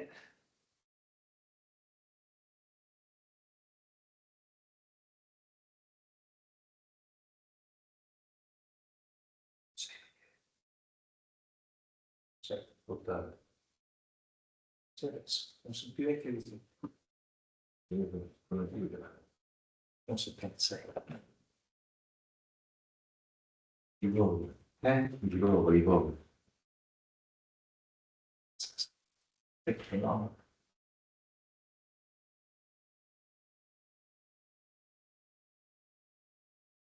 Perché il sabore, il suo sarà in vendetta, finta che di stesso. Quindi quella di crisi, andiamo a diventare ulteriormente una logica, il concetto di crisi. Questo è anche nessuna occasione. Cioè, ce l'hanno fatto. Faccio come migliorare.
Guarda, quindi, anche lo stesso, questo è il dice.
Sì, queste cose qui bello.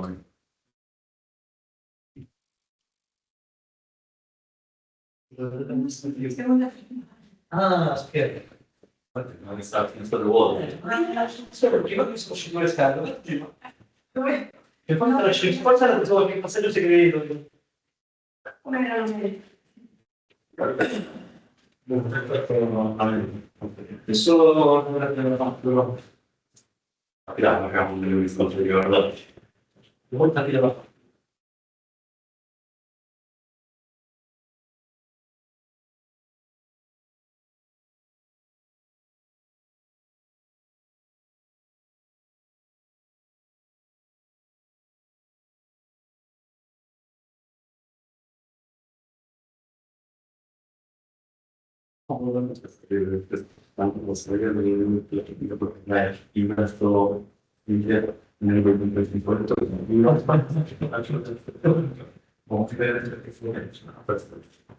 Sì, mi parlo vedendo. Esistono delle novità.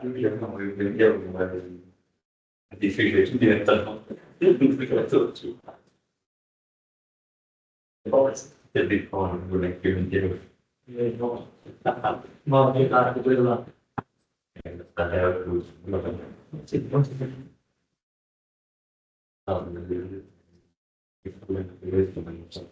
Adesso devo un po' di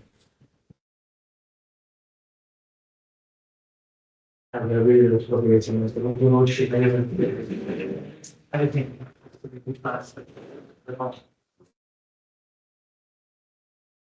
Molto.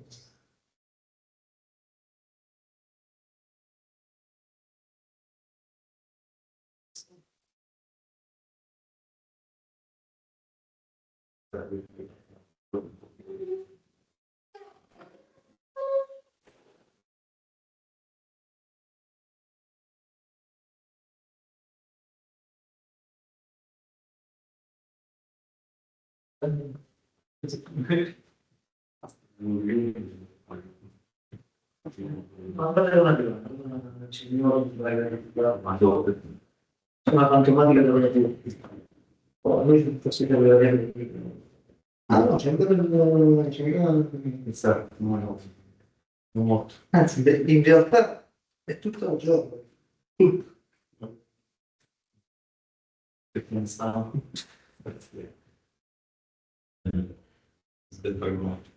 In effetti la storia è molto lunga. Vabbè, poi ci parte dal cavo, questa qua era la... cioè, questa era la traccia poi ci diventa...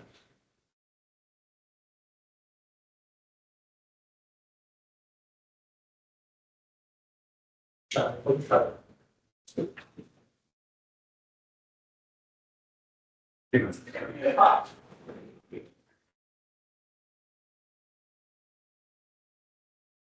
Devo cercare. Domani, guarda.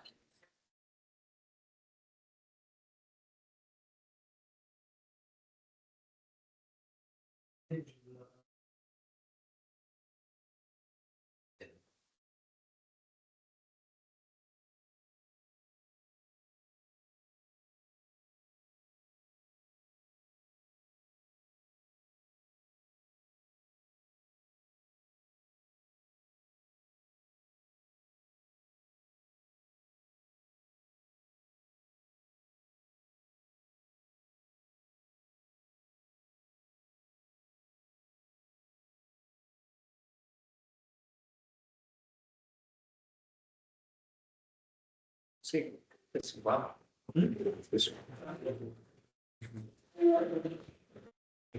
Mangiamo. Sono parte pratica. Proprio ci serve. Sì, no, ma quest'anno, perché sono dell'anno, Vale la pena. cioè non sono di quest'anno, sono a recuperare. Vale la pena. Sì, infatti, perché io sono del secondo anno. Sì, sì, ho capito. Non sai. Penso inizierà. Ecco, 5 minuti poi. Anche voi. Ma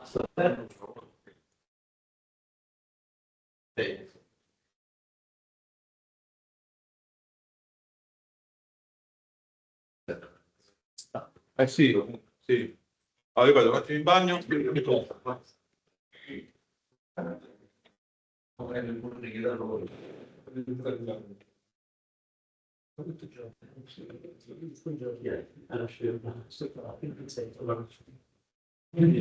Non lo stesso di oggi. Cioè, al finale siamo. Che non stanno qua. La parte.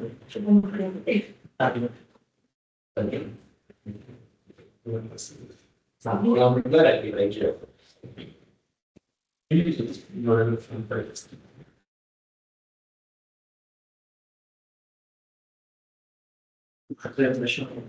Non vai a insegnare. Non vai a dedicare. Non avevo ci va di là. Che sei che arriva che sono.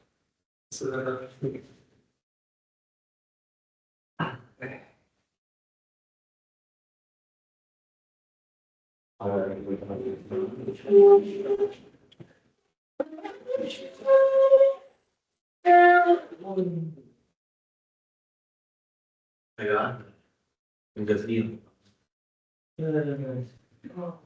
Sì, ci sta. Io non lo so. Perché? Mancava. Questo io ti parlo di ci sta qualcosa che non dici. L'ho detto. Dovessimo continuare, cioè, sì. Sì. Molto bene. Vediamo.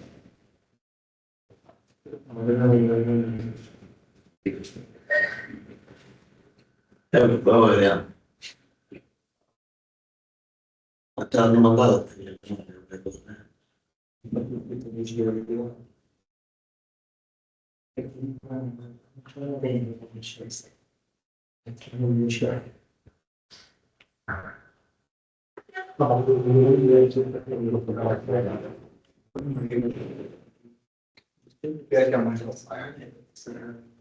Questo quindi al modo differente.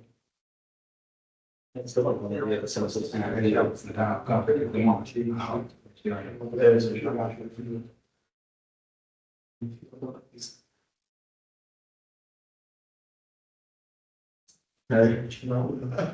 Guarda che lei dà scivolazzo.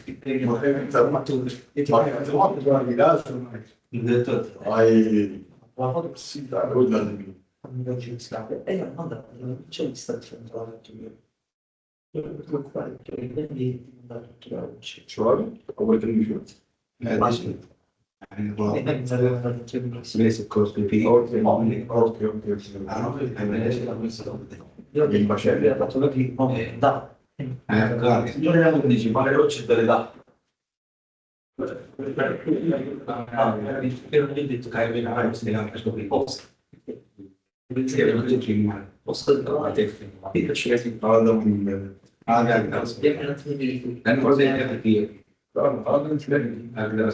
costa una stazione che ci vuole sulle volte per finire. Però ci facciamo su mondo poi anche te. Secondo me. Bravo. Fai questa classe. Wide, secondo me, wide si risolve molto bene. Quindi donne e tutto.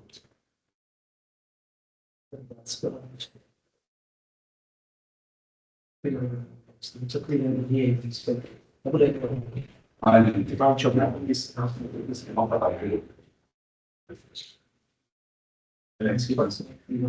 Allora, sì. Non avere messo la sfrutta con tutti i se non avendo del costo del cibo. Sì, puntuale. Stavo senza uso, non so mai, sì. Tanto non ho fatto. Ah, dicevo che sono perché poi sono vai dentro e stare studio adesso.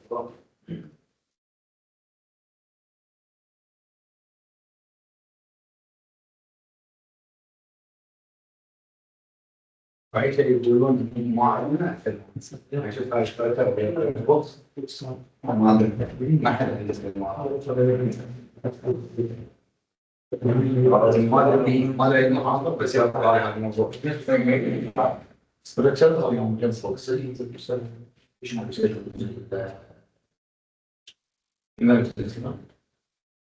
في بس ترجع Se già se non volta l'ha fatto, عندنا ساعات في البلد صح؟ يعني مصر قاعد ما اتوقع ساعة في الوطني في واحد اسمع والله واحد أنا وين أتكلم؟ يزيد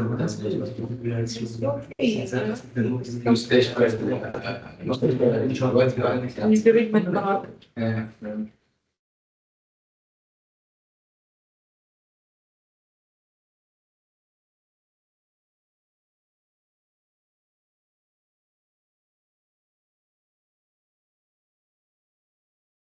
لا مدرشين قبل الميوزك. مش سامع هاي مين مش هذا داخل التلفون لازم يصير معه مدرشين شيء مباشر ورشة في الاسم. انا بس انا اضرب مكان شنو سوبر شو مش اشتري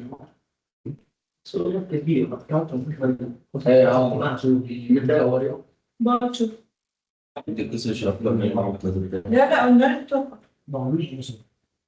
المدرشين تيمز.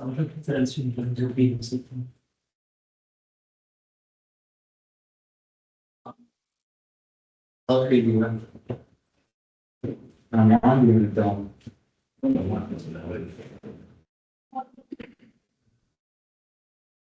الله الأستاذ أشوف.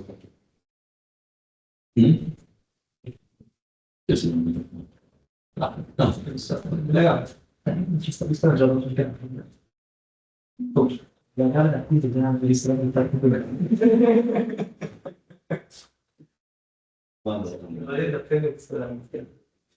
ma se deve essere un bello il scoprire che c'è un paio di secondo.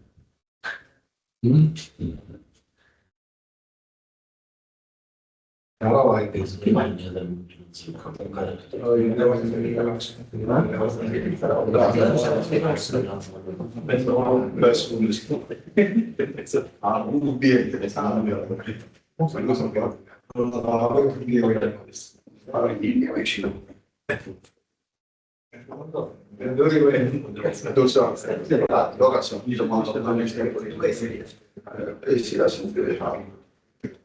no? io giusto perché No, non si deve Sì, hanno واحد Sì, perché io me lo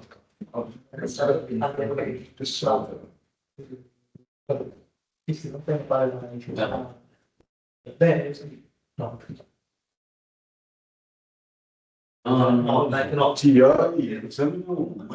بس بيفيدنا مشاعر داريات. بس لا ستavo lì. Sì,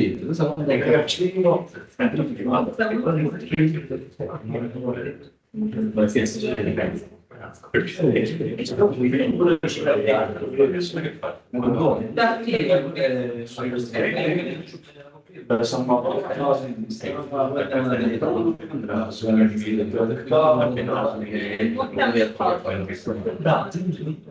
أولاد وين ما سجلت عندي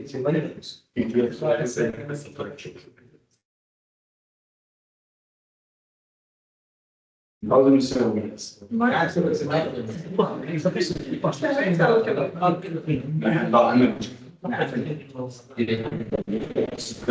كونتين ما ادري شو تمرين الفرضيات نروح نألف. الرياضيات.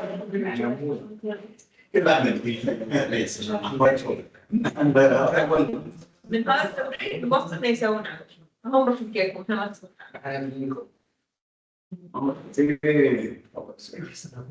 كنت مالي طالع ما اسوي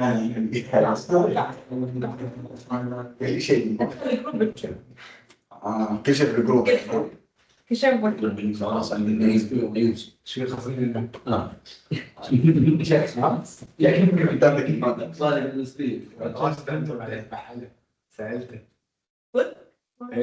بس ما غير مثلا طبعا كده بياخد بس البيتزا شخص ما عشان اصلا لو تقول بس مش بس انا ما بعرفش لكم الايميل اول شيء بدنا نغير الاسم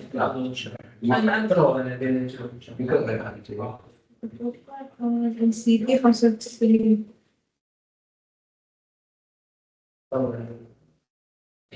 Faccio la cugina.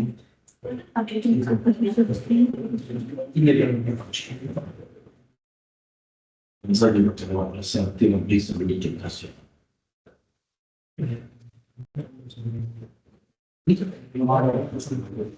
Sì.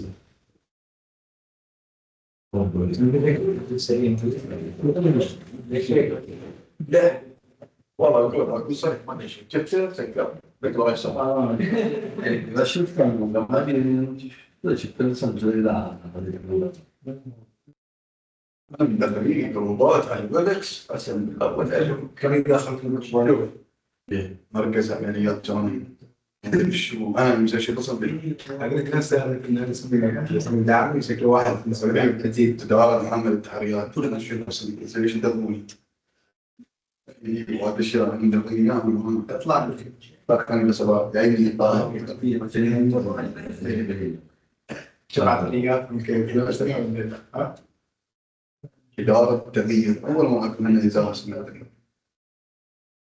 شو سوى وقفوا مسارات بشكل خلاص أكون نشوف مثلا طرشة دوري مش عارف الشغل طبعا سواء طرشة فيديو شكون إنه ما سوي شيء ما في شيء بس يوم صغير جيت سيرون بس بالجنة السنة بس فندي فوكس وآخر مرة بس هي مجمين حاجة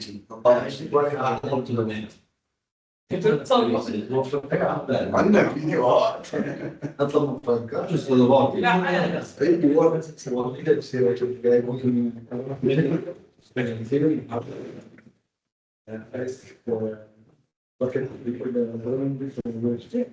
خايبين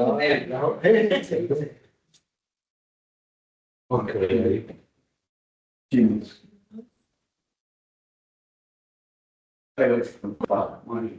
بس الفترة الفرق كان سواء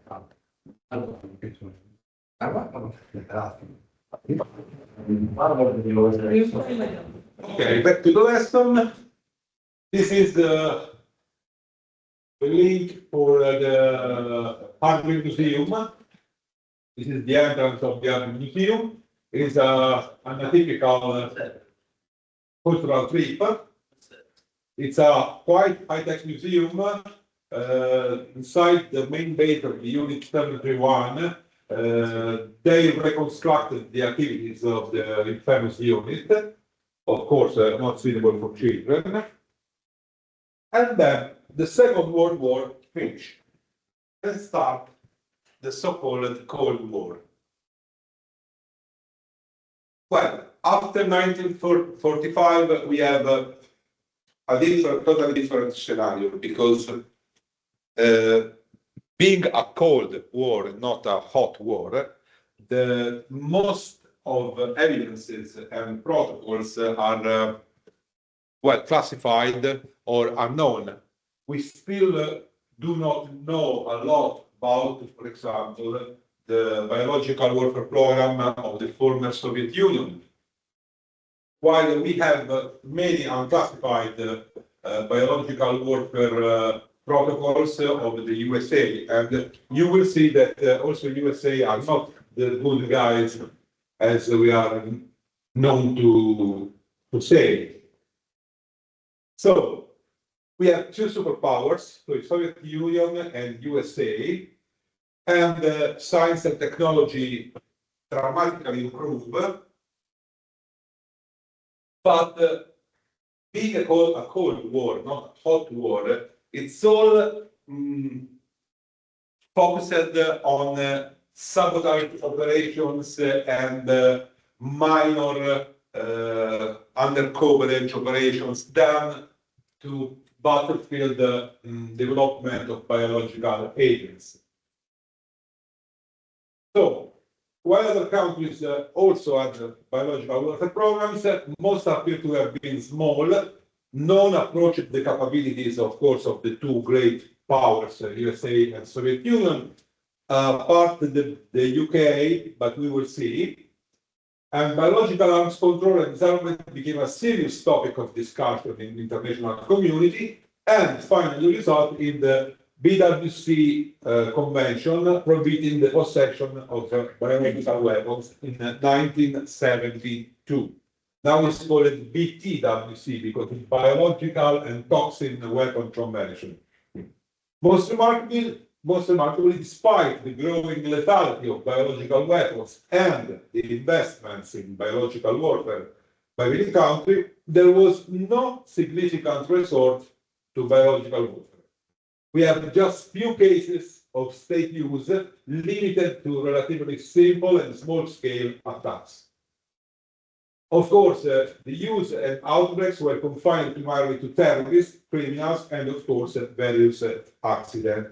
As we will see in the next lesson that is case studies. So we have Canada, China, Egypt, France, all with a biological warfare program. We have Iran, Iraq,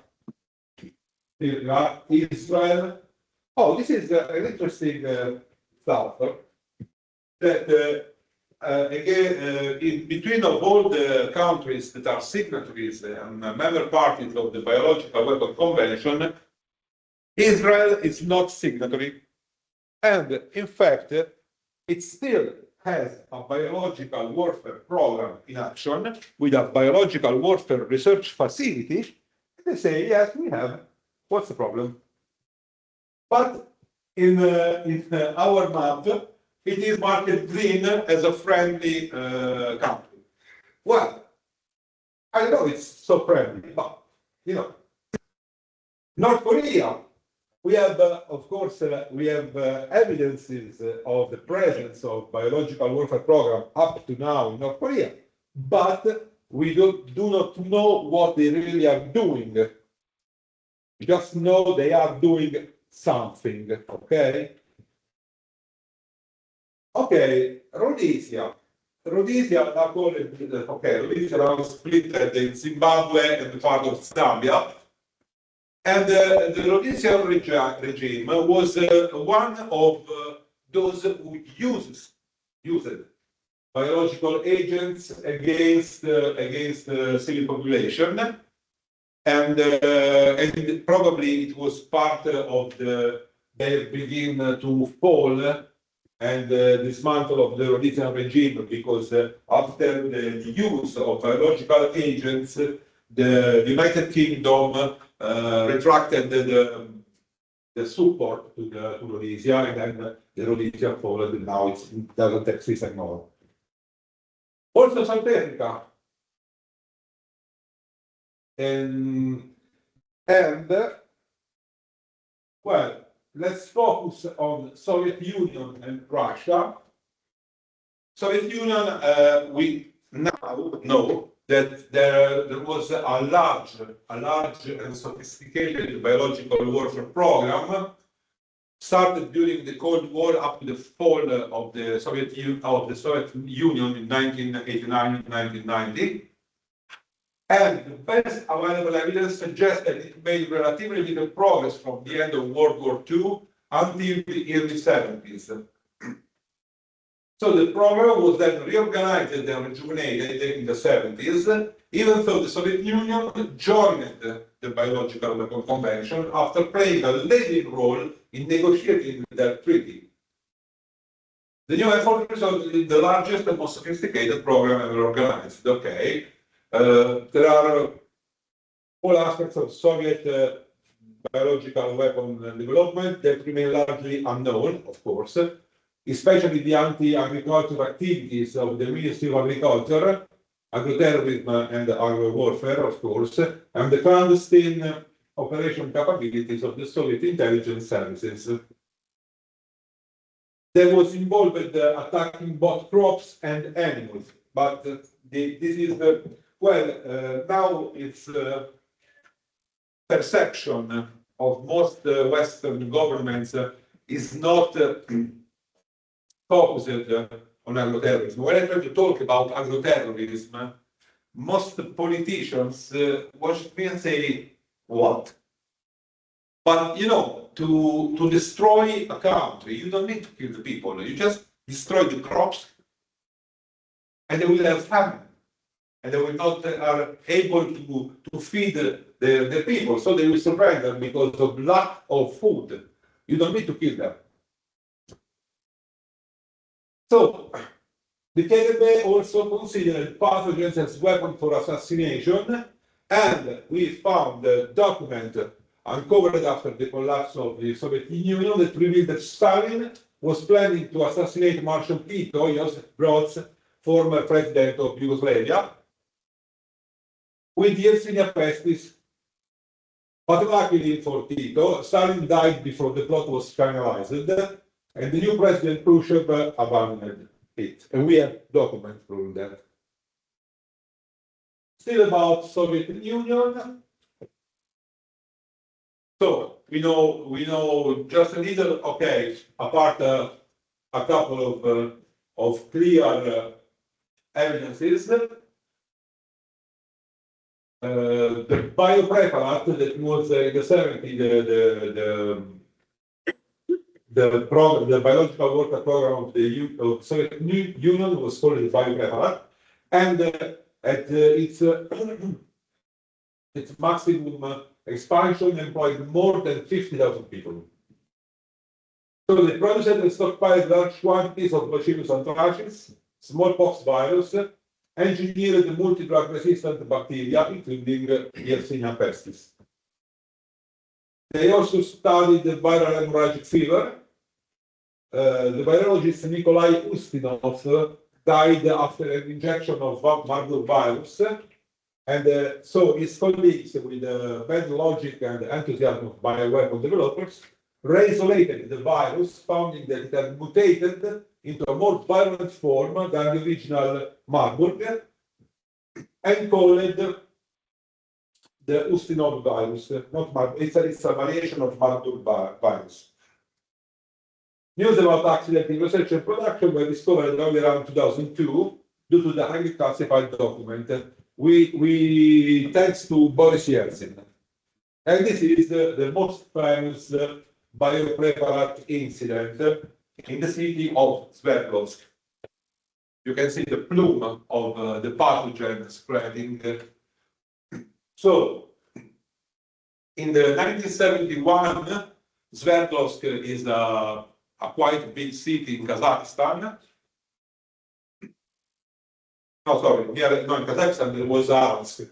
In 1971 in Aralsk, smallpox outbreaks killed 3 out of 10 infected, but in Sverdlovsk in 1979 near Ekaterinburg, we had a leak of Bacillus anthracis from a biopreparat facility, and was accorded filter removed but not replaced between 2 shifts, and resulted in an anthrax outbreak that killed at least 66 people.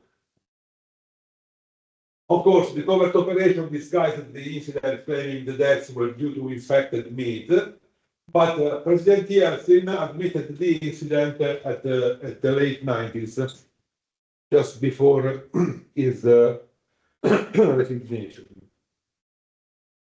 But how to know if a scientist was involved in a biological warfare program or secret programs? So there are some scholars that wonders why they didn't recognize it, but just because they claim that intelligence should have been used the same trick on the Soviet used to check if US researchers were busy in the nuclear program. You can see in the white Krylov and in black Sandakshiev and their publications. You can see that Sandakshiev in the between 77, 80, 81 to 84, 85 to 88, developed, published really few or no papers, while Krylov kept publishing 10 to 15 papers during the period. So why he doesn't publish papers? Because he was involved in a secret program. Effectively, Sandakshin was involved in the nuclear program in Russia, while Krylov was not.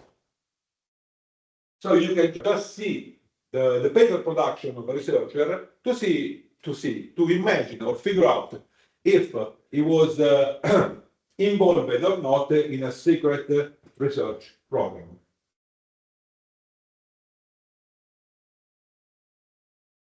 Well, still, ok, questo ci importa fino a un certo punto. Ah no, questo è importante. It is unclear whether the Russian entirely terminated the former Soviet biological warfare development program. But we know that in 1992, Boris Yeltsin admitted that the Soviet Union had operated a biological warfare program in contravention of its biological weapon convention obligation. And so, Boris Yeltsin promised to terminate it. But he encountered considerable opposition to his force inside the Duma, the Russian parliament, and it is unclear that all elements of the program were really shut down or not. The Russian government officially admitted to some of its past activities in a report to the United States in the United Nations, in 1992, but by 1994 it had backed away from that admission. No, it's not true. Since then, the US government has regularly expressed concerns about lack of transparency. In 2005, the US State Department declared that the United States judges, based on all available evidence, that Russia continues to maintain an offensive BW program in violation of the BTWC. And in 2012, Vladimir Putin called for the development of a weapon system based on new principles, including genetics. And the Russian Minister of Defense reportedly initiated planning to implement this agenda. Acquisition and use of genetic weapons is illegal under international laws.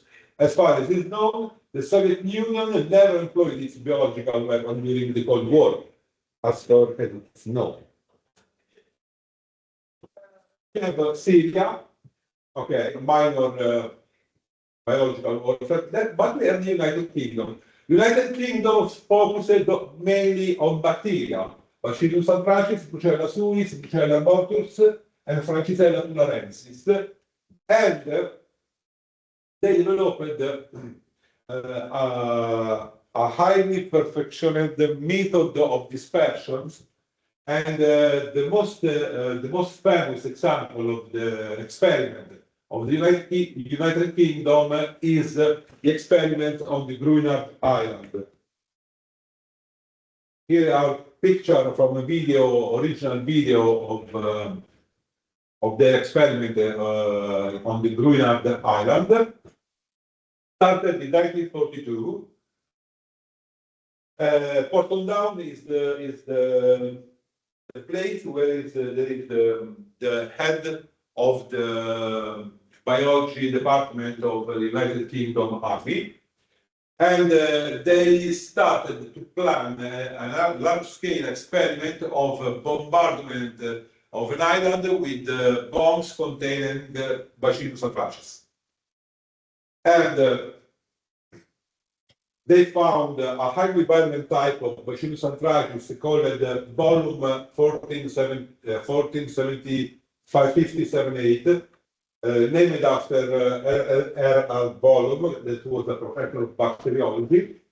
And they put 80 ships into this island. Of course, they get off the population and bombed the island. So the ship became infected with anthrax and began to die within days of exposure. Remember, 1942. And The movie, the picture from the movie is a declassified movie in 1997, but still in 1984, so 42 years later, the Greenland Island was still infected, highly infected with Bacillus anthracis, 42 years later. So Brownish Allison, blah, blah, blah, blah. To disinfect the island, in 1986, was still started with Altox spores. They made a huge decontamination process using a mixture of 280 tons of formaldehyde diluted in seawater and sprayed all over the 196 hectares of the island. And the most contaminated soil was removed. 4 years later, in 1990, the island was considered safe after a flock of sheep was set free on the island, and months after they were still safe. The quarantine of the Greenland Island lasted for 48 years. There is a famous, no, not so funny, but funny, ironic story that on the Greenland Island that was used to live 36 people, and those 36 people received a fee from the UK government to leave their houses and lands and to establish into the mainland, the main island, to the Great Britain. When in the 1990 the island was considered safe, the government told them, or to their heirs, okay, you can take back your lands and your houses, but you must give us back the fee we gave you. So people say, no, thanks, I will not go to live there anymore, but Tony Blair. So the USA Biological Warfare Program. Can you see the big ball there? You can see from this picture is from Google Earth. This is this one, the 8-ball called. It was a giant biological fermenter for the production of biological weapons, so microorganisms of any sort. The main base of the biological warfare program for the United States was based in Maryland, in Fort Detrick, the same place as for chemical warfare research. And the program lasted between 1943 to 1969, the main center. And all the tests and the experiments were conducted inside this giant sphere of steel called the 8-ball. It's a 1 million liters sealed environment that could act as a fermenter or as a test chamber for experiment. So they developed also systems for dissemination of biological agent. And in that period, in the 50s, also anti-crop ammunition were developed. During the Korean War, the North Korea claimed that the USA used the biological agents against them, but there were no evidence found.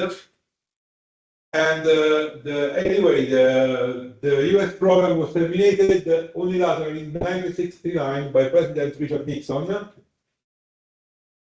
except the toxic work, who concluded that biological weapons added little to US security, even as they complicated arms control negotiation with the Soviet Union. Of course, all was the strength balance was based on nuclear weapons. Biological weapons are anyway expensive and can unbalance or, however, complicate the negotiations between the two superpowers. But we have the Operation White Coat. This was in Maryland.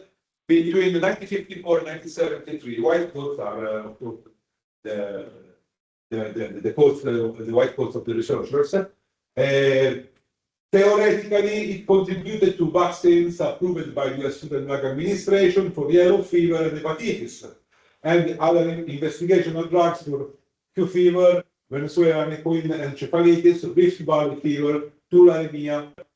But later, the USAM read also states that Operation White Coat helped develop biological safety equipment, included hooded safety cabinets, the contamination, but of course, was the, the under the light part, because in the dark they still developed biological agents.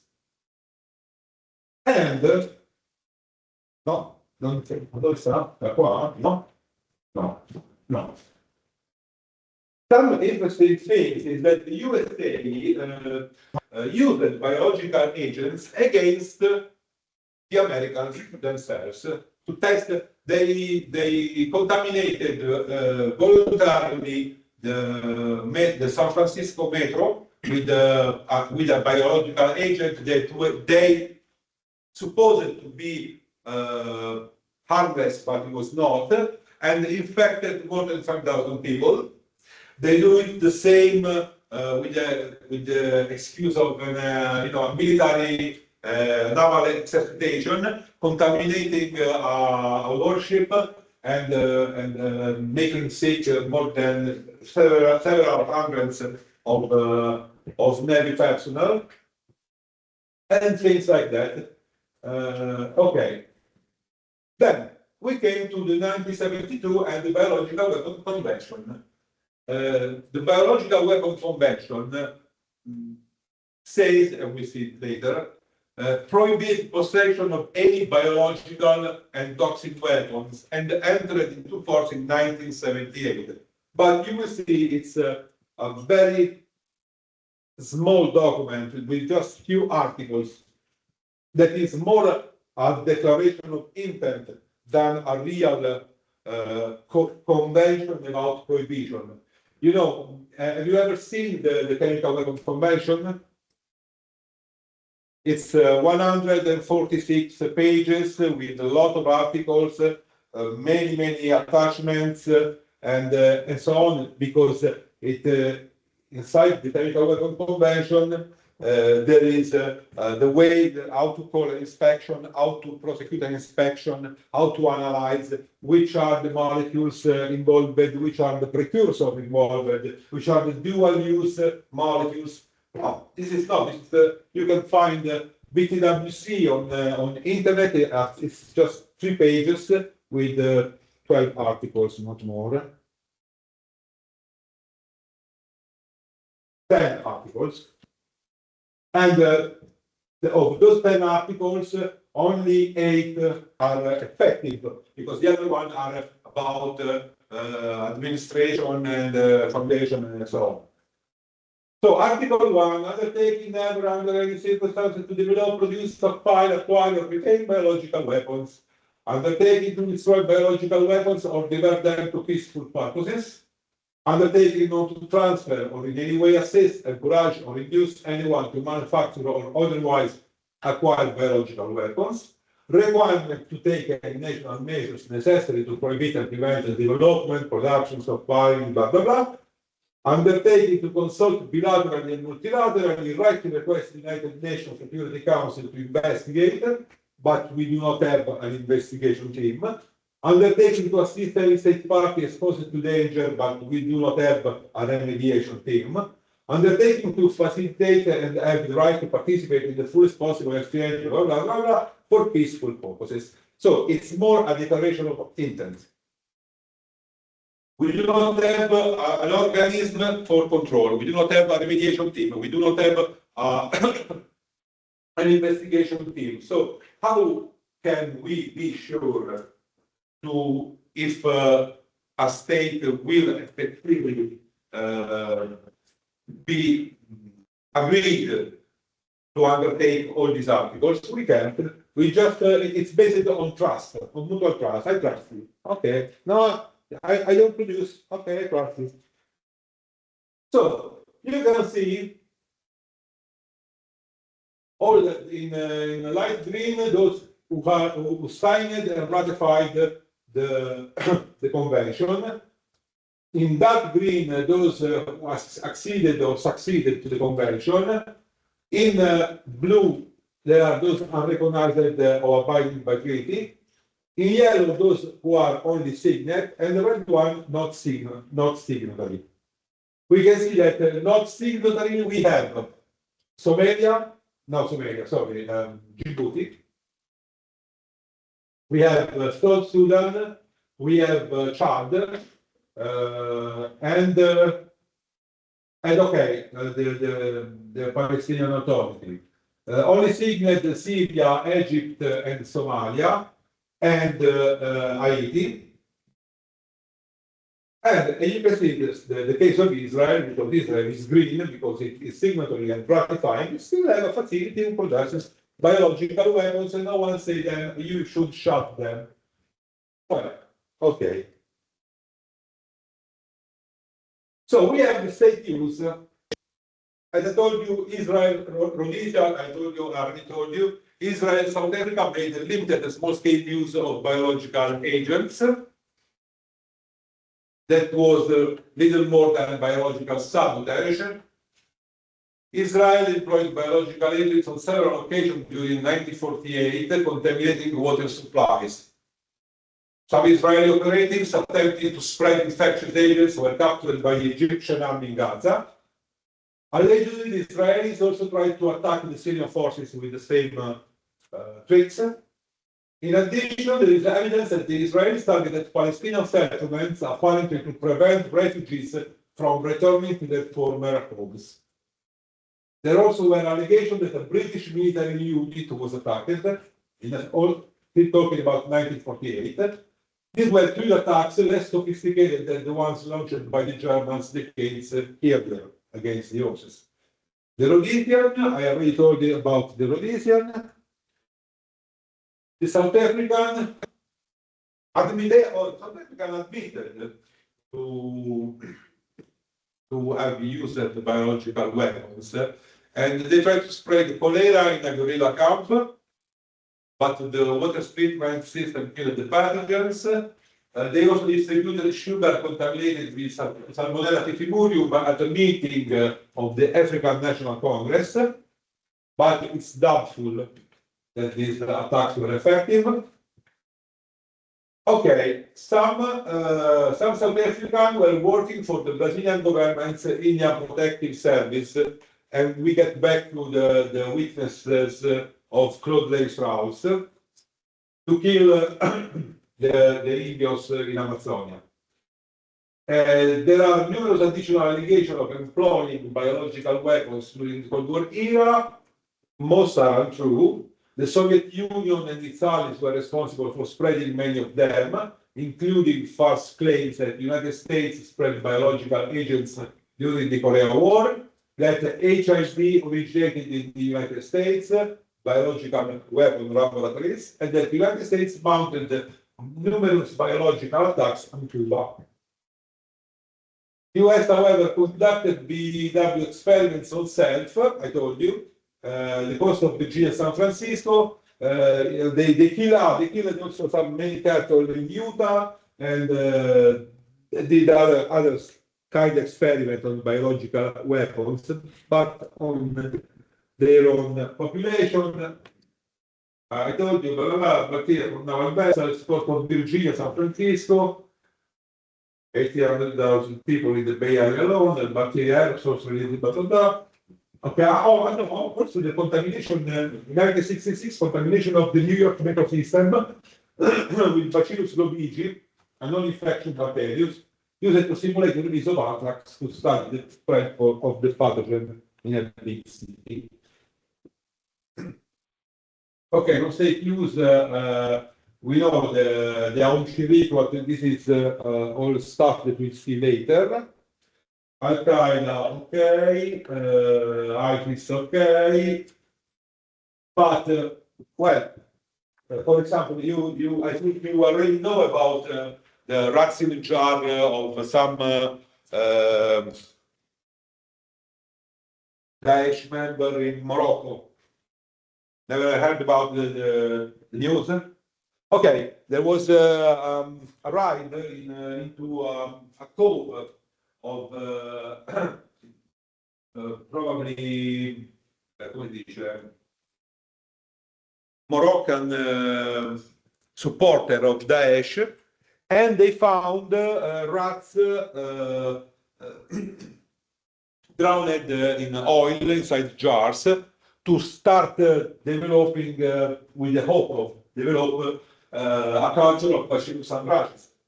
But okay, probably they will have something like, you know, or maybe botulinum toxin, I don't know, but they are very rudimental. They do not have professionals. While Al-Qaeda tried to hire some biologists and researchers for a biological warfare program. Okay, these are evidence we found from the paper confiscated inside some Al-Qaeda codes. And well, are they a threat? Yes, they are, but not in a large scale. Okay, it is very difficult. They can develop a biological weapon in so huge quantities to be a threat for a big city, but they can use for sabotage action.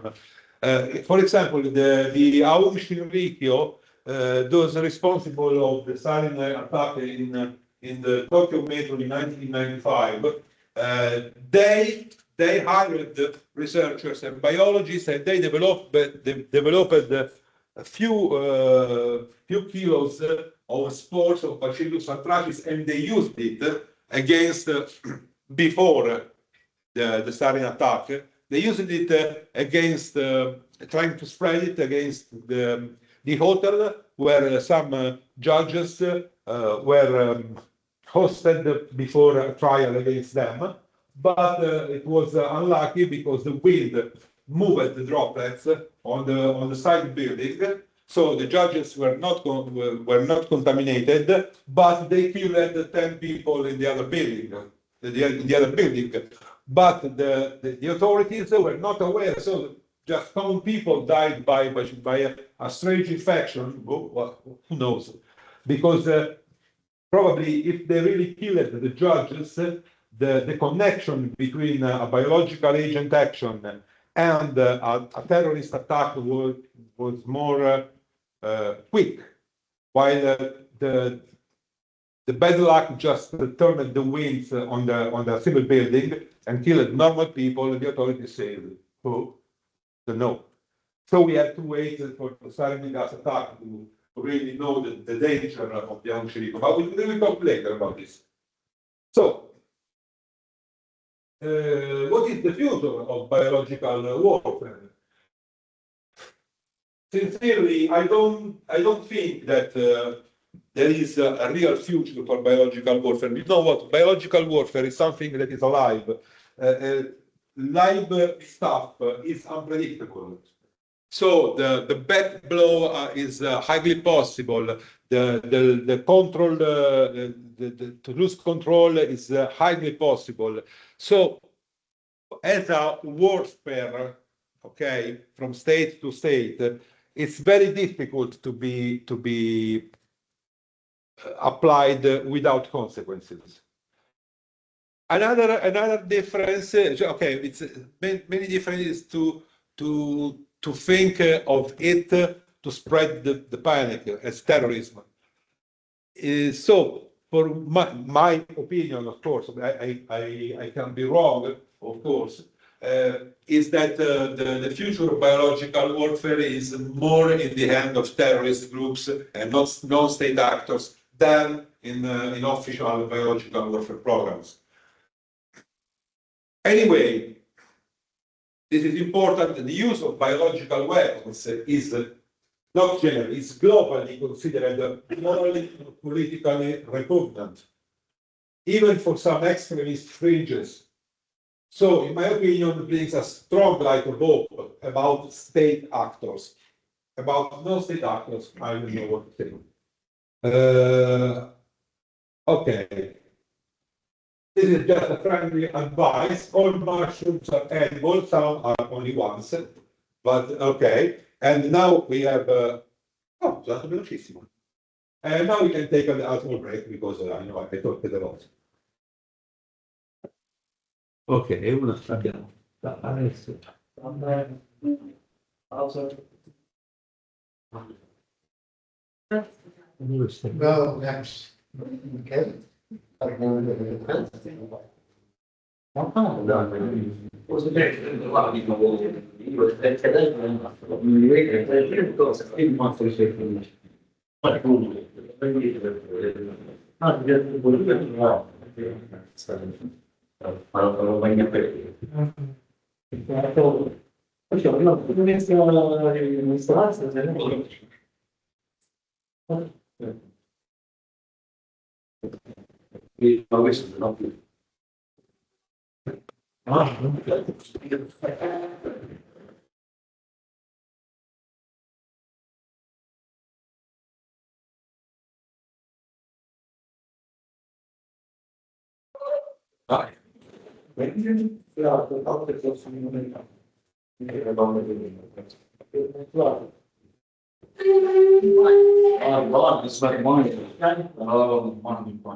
أنا جبت البار عشان تفهم. ترجمت. أنا أجيب من التجربة اسمها ماي.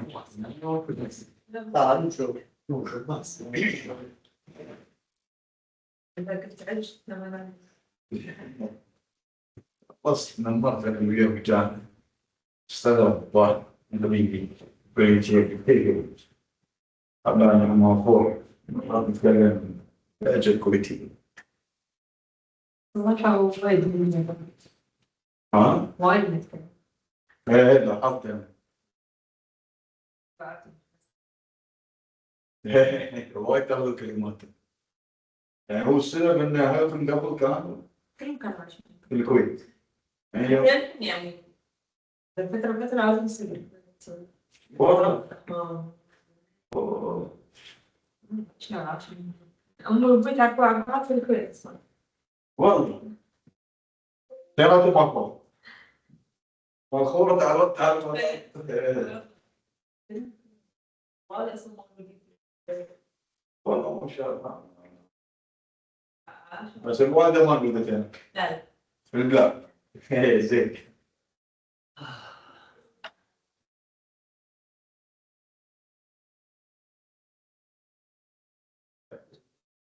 أنا عندي سيرتي أنا سنة ضيعت ما كان يقدر نصور سنة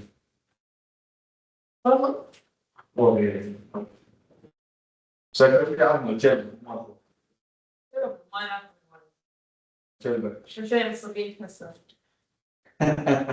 لأنكم متطورين أكثر عن بعد ها؟ جرب روحنا ما تكفي. جلبة متطورة اسمع الشارجة تي. مصرين علينا. شوف ما الشارجة. زي الطائر الآن الحين الجديد ما خبرت أتوقع إذا ما كان ما أعرف شو اسمه هم مو من الشرقية من الشرقية والله هي تقول ما بس قالوا مو من الشارع طائر الآن شفت الشات يعني. حطوا شيء يعني راح حطوا شيء في الجروب. جروب هالخوف لا جروب بيتنا راح كل شيء. تمام بجمعهم. أيوة يلا بنام أيوة إنه مرفوض الكلام من الشارع تذكر عن صوتك. لا لا أوكي أنا أصلي أصلا مو من الشارع أصلا من المنقوين المنقوين يعني شو مثلا المنقوين بس إحنا نقلنا قبل أيام 89 أنا ما كنت موجود حتى لا بس أهلي كلهم منقوين يعني من صول أمي صول أمي يعني كلهم حتى ها؟ كلهم يوم الشارجة. لا لا مو كلها، يعني يدي ماخذ كم 6 حريم ايش لما يعرس ويطلق، مو ماتي يمكن كم 25 27 واحد توفى الله يرحمه يعني من زمان يعني. تعرفهم كلهم؟ اعرفهم 20 واحد، باقي الكبار كبار ما اعرفهم، يعني ولد عمتي اكبر عمتي. ايه في واحد من عمتي اكبر مني. انا استغربت من عمي كصغير يعني. ايه اسمع يقول الله يخليه يقول تكبر عني، قال ترى هو صح بس هو غالي يعني. لا يعني مثلا عيال اخوي شي ما خليهم يذكروني.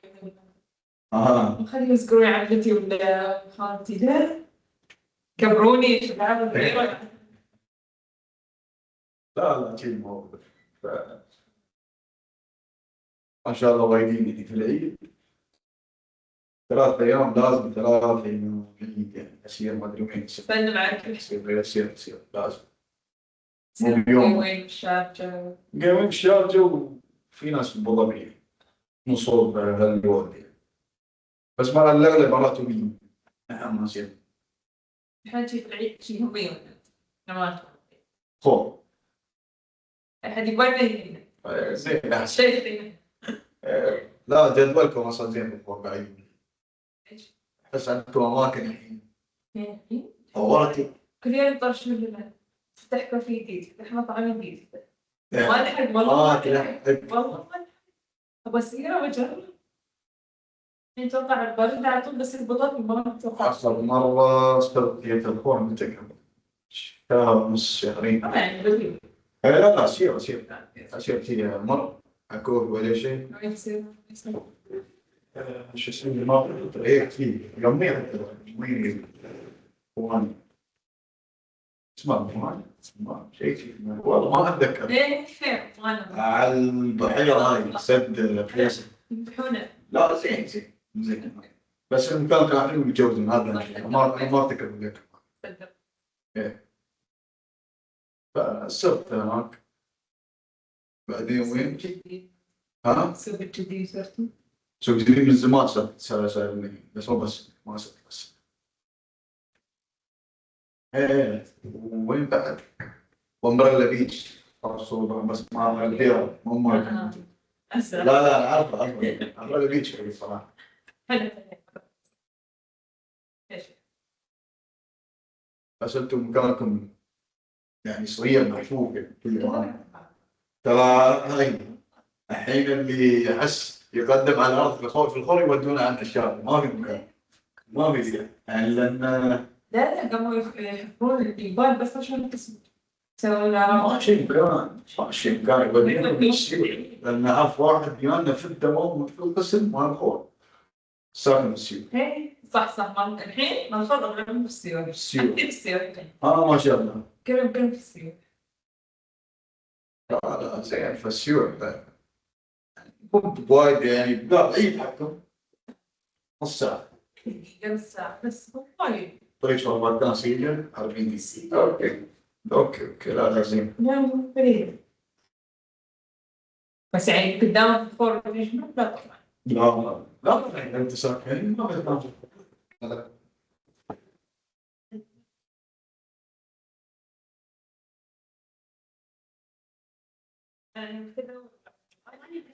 يعني حطيت وايد قدام فور ساعة يعني وين بدأوا؟ صح. شو دار تركيب بيبي؟ شيء يخص النار خاصة على هاي كلها. زين. بس جيناتكس وين يعني اذا بالشارع عندنا؟ شرطك تبشر. لا ياسر شفت شارع ما مو قد يعني اسمه. الدرجة ما شكله حلو أصلاً. يودون شو ما ادري شو. تنمية يعني البلديات ما كان عندهم ما كان عندهم مختبرات. ما متطورين. مستشفى بس يعتبر خاص في الشارع. يعني مستشفى جامعي خاص. ايه صح بس جامعة خاص ما تكون. قدرت كل الموارد خلاص أي شيء من بعدين اول سنة يلا هذا سينا زين ثاني وقت زين. لو رحت بتردد شوي. سام خواتي. امي دائما هناك ما شاء الله زين زين لا خلاص. بعدين مثلا شيء. نعم. يعني انت طول عمرك تدرسين برا بعيدة عنه والحين بعد بعد بعيدة عنه.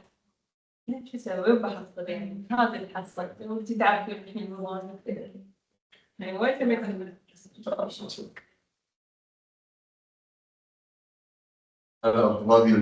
سنين ما يشوف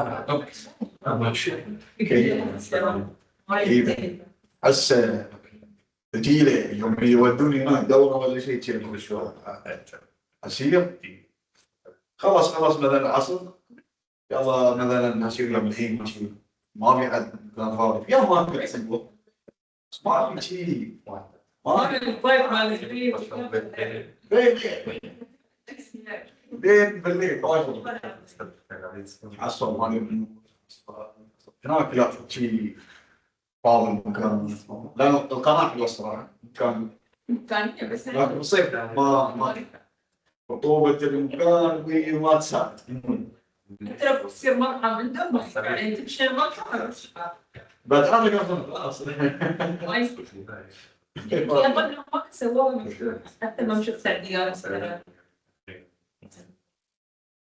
أقول يوم قبل آخر البيت القناة والدياريات واللي مكان والله وايد ما يعني ليش باركنات وممشى شوفوا الدريات ايه ما ياخذ 10 كيلو ما انتم مكسرين بورسعيد كثير دليل كذا ما كان صايص سمعتها خايفة شيء بعد طيصة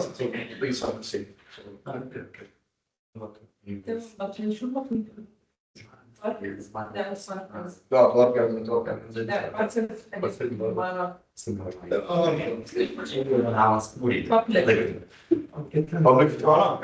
لا اكيد مكان تذكر سويت شو مكان؟ مكان مكان زين خلاص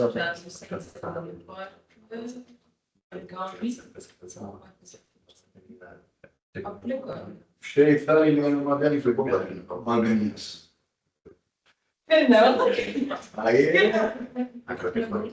يعني مو صح في ناس شي في ناس لكن انا ما رجعت انا بنصري لكن اتجاهي من العصري ايه رجعت ما يصير عادي بارك عادي هذا انت وين عايش بس جنب في بلاد ثانيه يعني هاي الفئه ما كنت اعرف كان يوم شفتهم اين عرفت انا ليش بيتم تعرفون في المكان ما تتحاول تسام بالله بيت بعدهم فلوس وين؟ رجل خالد اوكي اصلا ماشي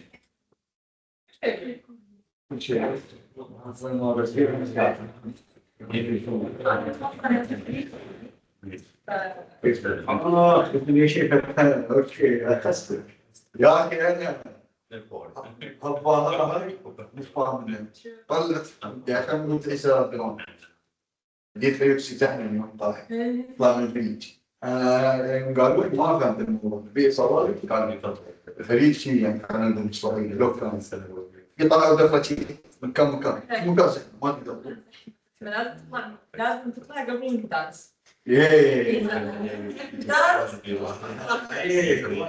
ساعة لازم انتوا دوامكم ستيب 1 ولا؟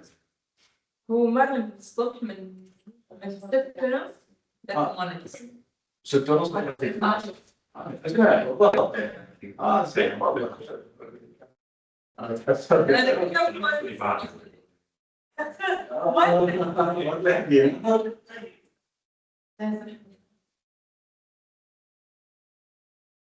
زين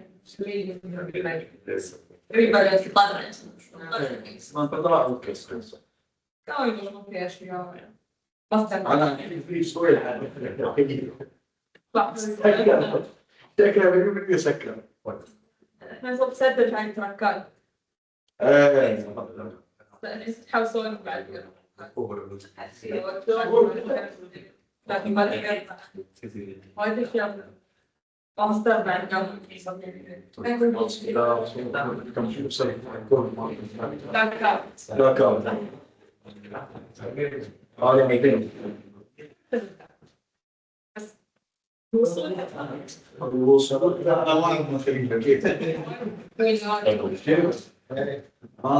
طبعا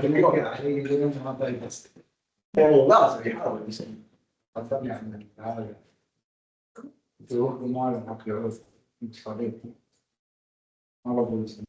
زين زين زين كم الله ايش ما ياكل. طلع الخبر ما قاعد ياكل. ما بيفرق بينهم الى سنه الى سنه بينهم اعلان مثلا ليس لا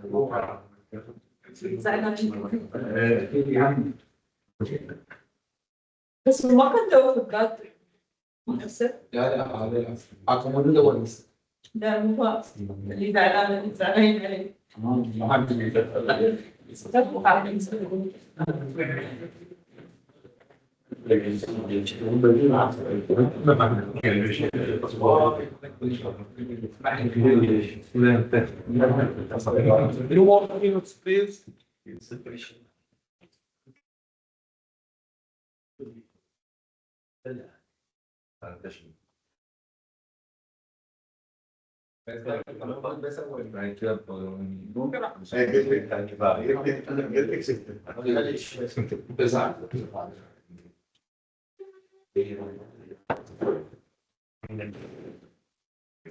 primeiro dessa ciência, e pelo menos os olhos, é uma coisa.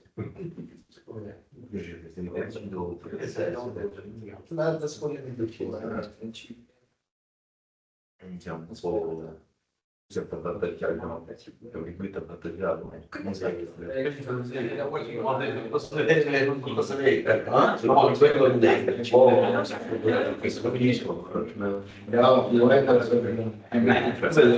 solo che cioè, non era arrivato tutto queste notizie qua, neanche credo. انت تعرف خلص Ma non era una che stiamo più studiando che تفتح dopo fatto una quadriga dosi. Quindi perché cazzo, che cosa a me la l'università la riunita, però non c'è quel titolo che una giornata un mese, dicevo la domenica, ma quello di qua la domenica alle 18 per quello oggi è scritto però già quando faccio la meglio si anche io volevo dire un master se avevo che cosa è una selezione qualsiasi cosa se io non immaginare che era un corso e che شو جيش وجيش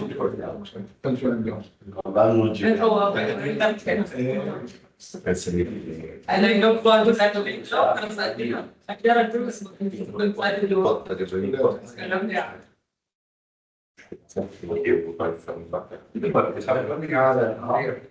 sì, però io ma spesa io quando così le volte sì lo so, c'è un casino di io dico io dico io la scrittura su work già con una violino è andato a prendere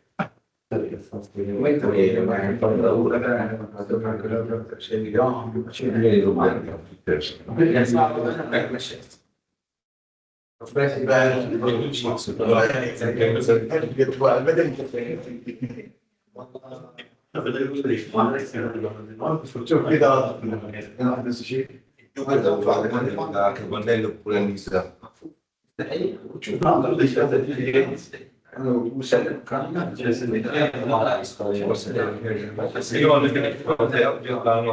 Però se quelli già faccio un po' di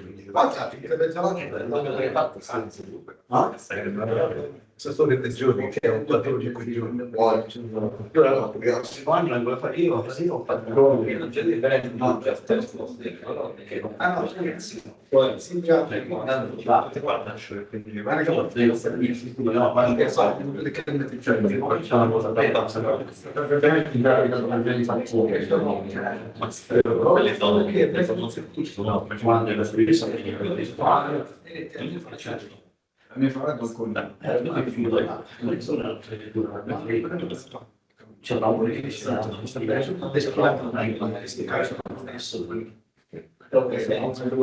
ho detto a me ci hanno fatto male che posso dire fare tutto c'è stato però poi cioè questo veramente che mi ci ricordo di eventuali fuori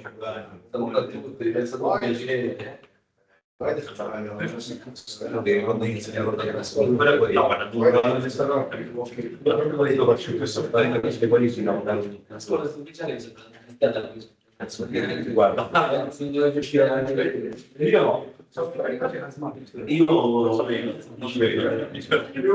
guarda secondo me io sono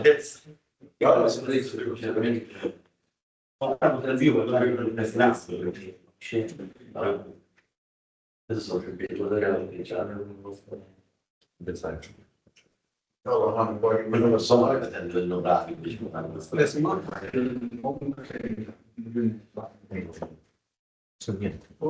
continuamente c'è la semplificazione poi non sanno non sei in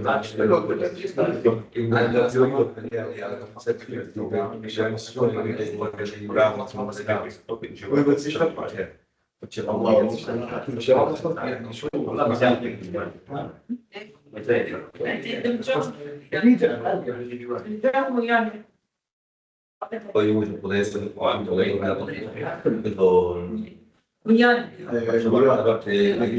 non può parlare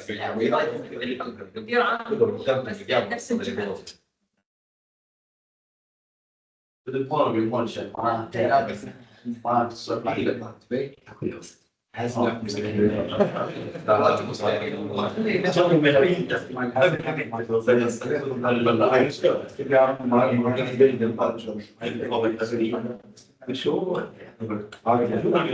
gioco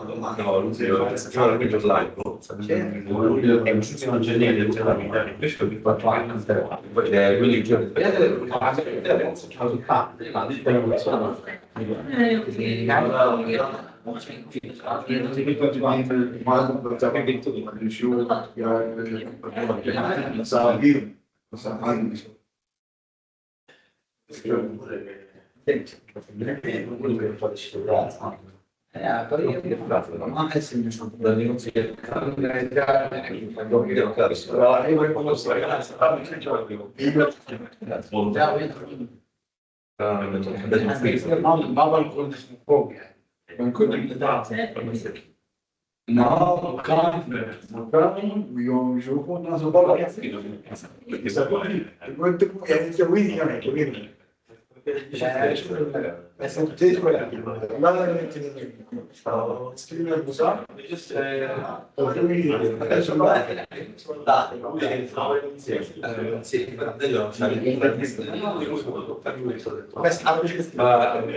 في خلاص ليش؟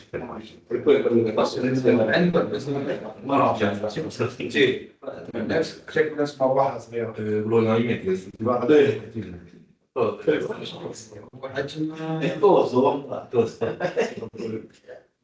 هم شو علمني يعني شكله شيء كان loro le lezioni ho capito che le lezioni si vedono ما اقدر اتخيل طياره من القطاع وايد دقيق معقول الحين ليش عندهم؟ لما penso che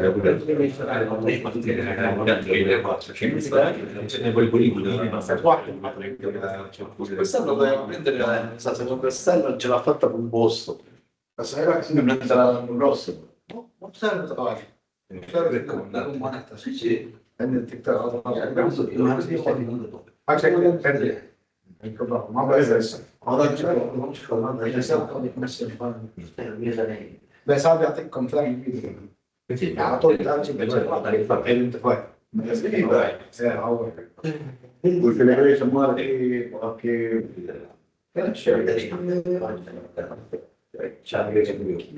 الفيدريشن ترى شيء بسيط جدا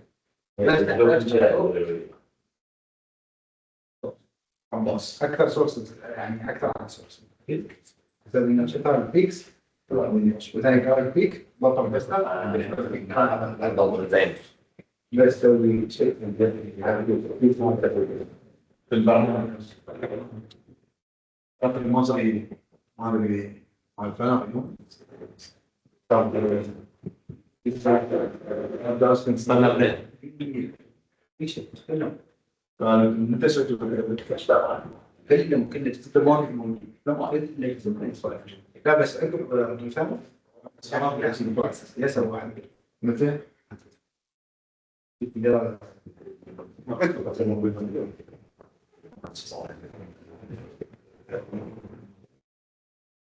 Okay, this lesson is quite a bit more interesting because it's about bioterrorism, biocrimes, and famous case studies all around the world in the last decades. It's not longer like the previous lesson, okay? So we have basically 5 case studies from the 60s up to now.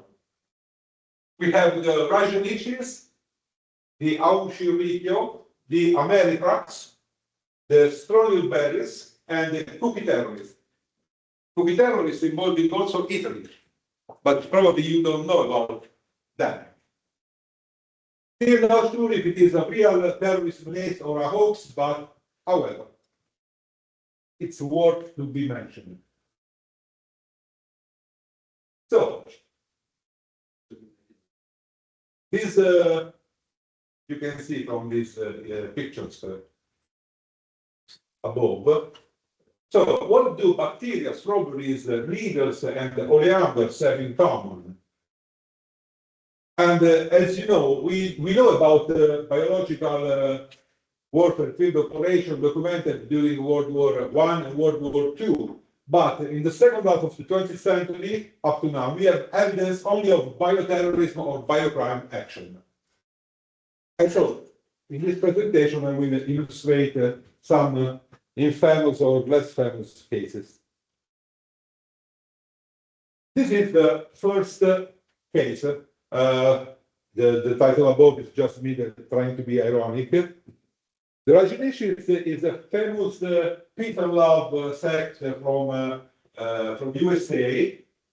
And so peace, love, unity, and salmonellosis, because what they did, so in Oregon in 1984, in the county of Dallas, we have we recognize this man. Also changed his name because its real name was Rajneesh. And so the Rajneesh was the first sect that also formed in the USA. But, okay, he was prosecuted for this, but he was not involved in the case study I will going to illustrate. But some of his, officers were. So this religious sect, at least 12 members plotted, at least 8 executed the plan, tried to sway county elections to gain the power in the county council. How? Poisoning the food of a restaurant and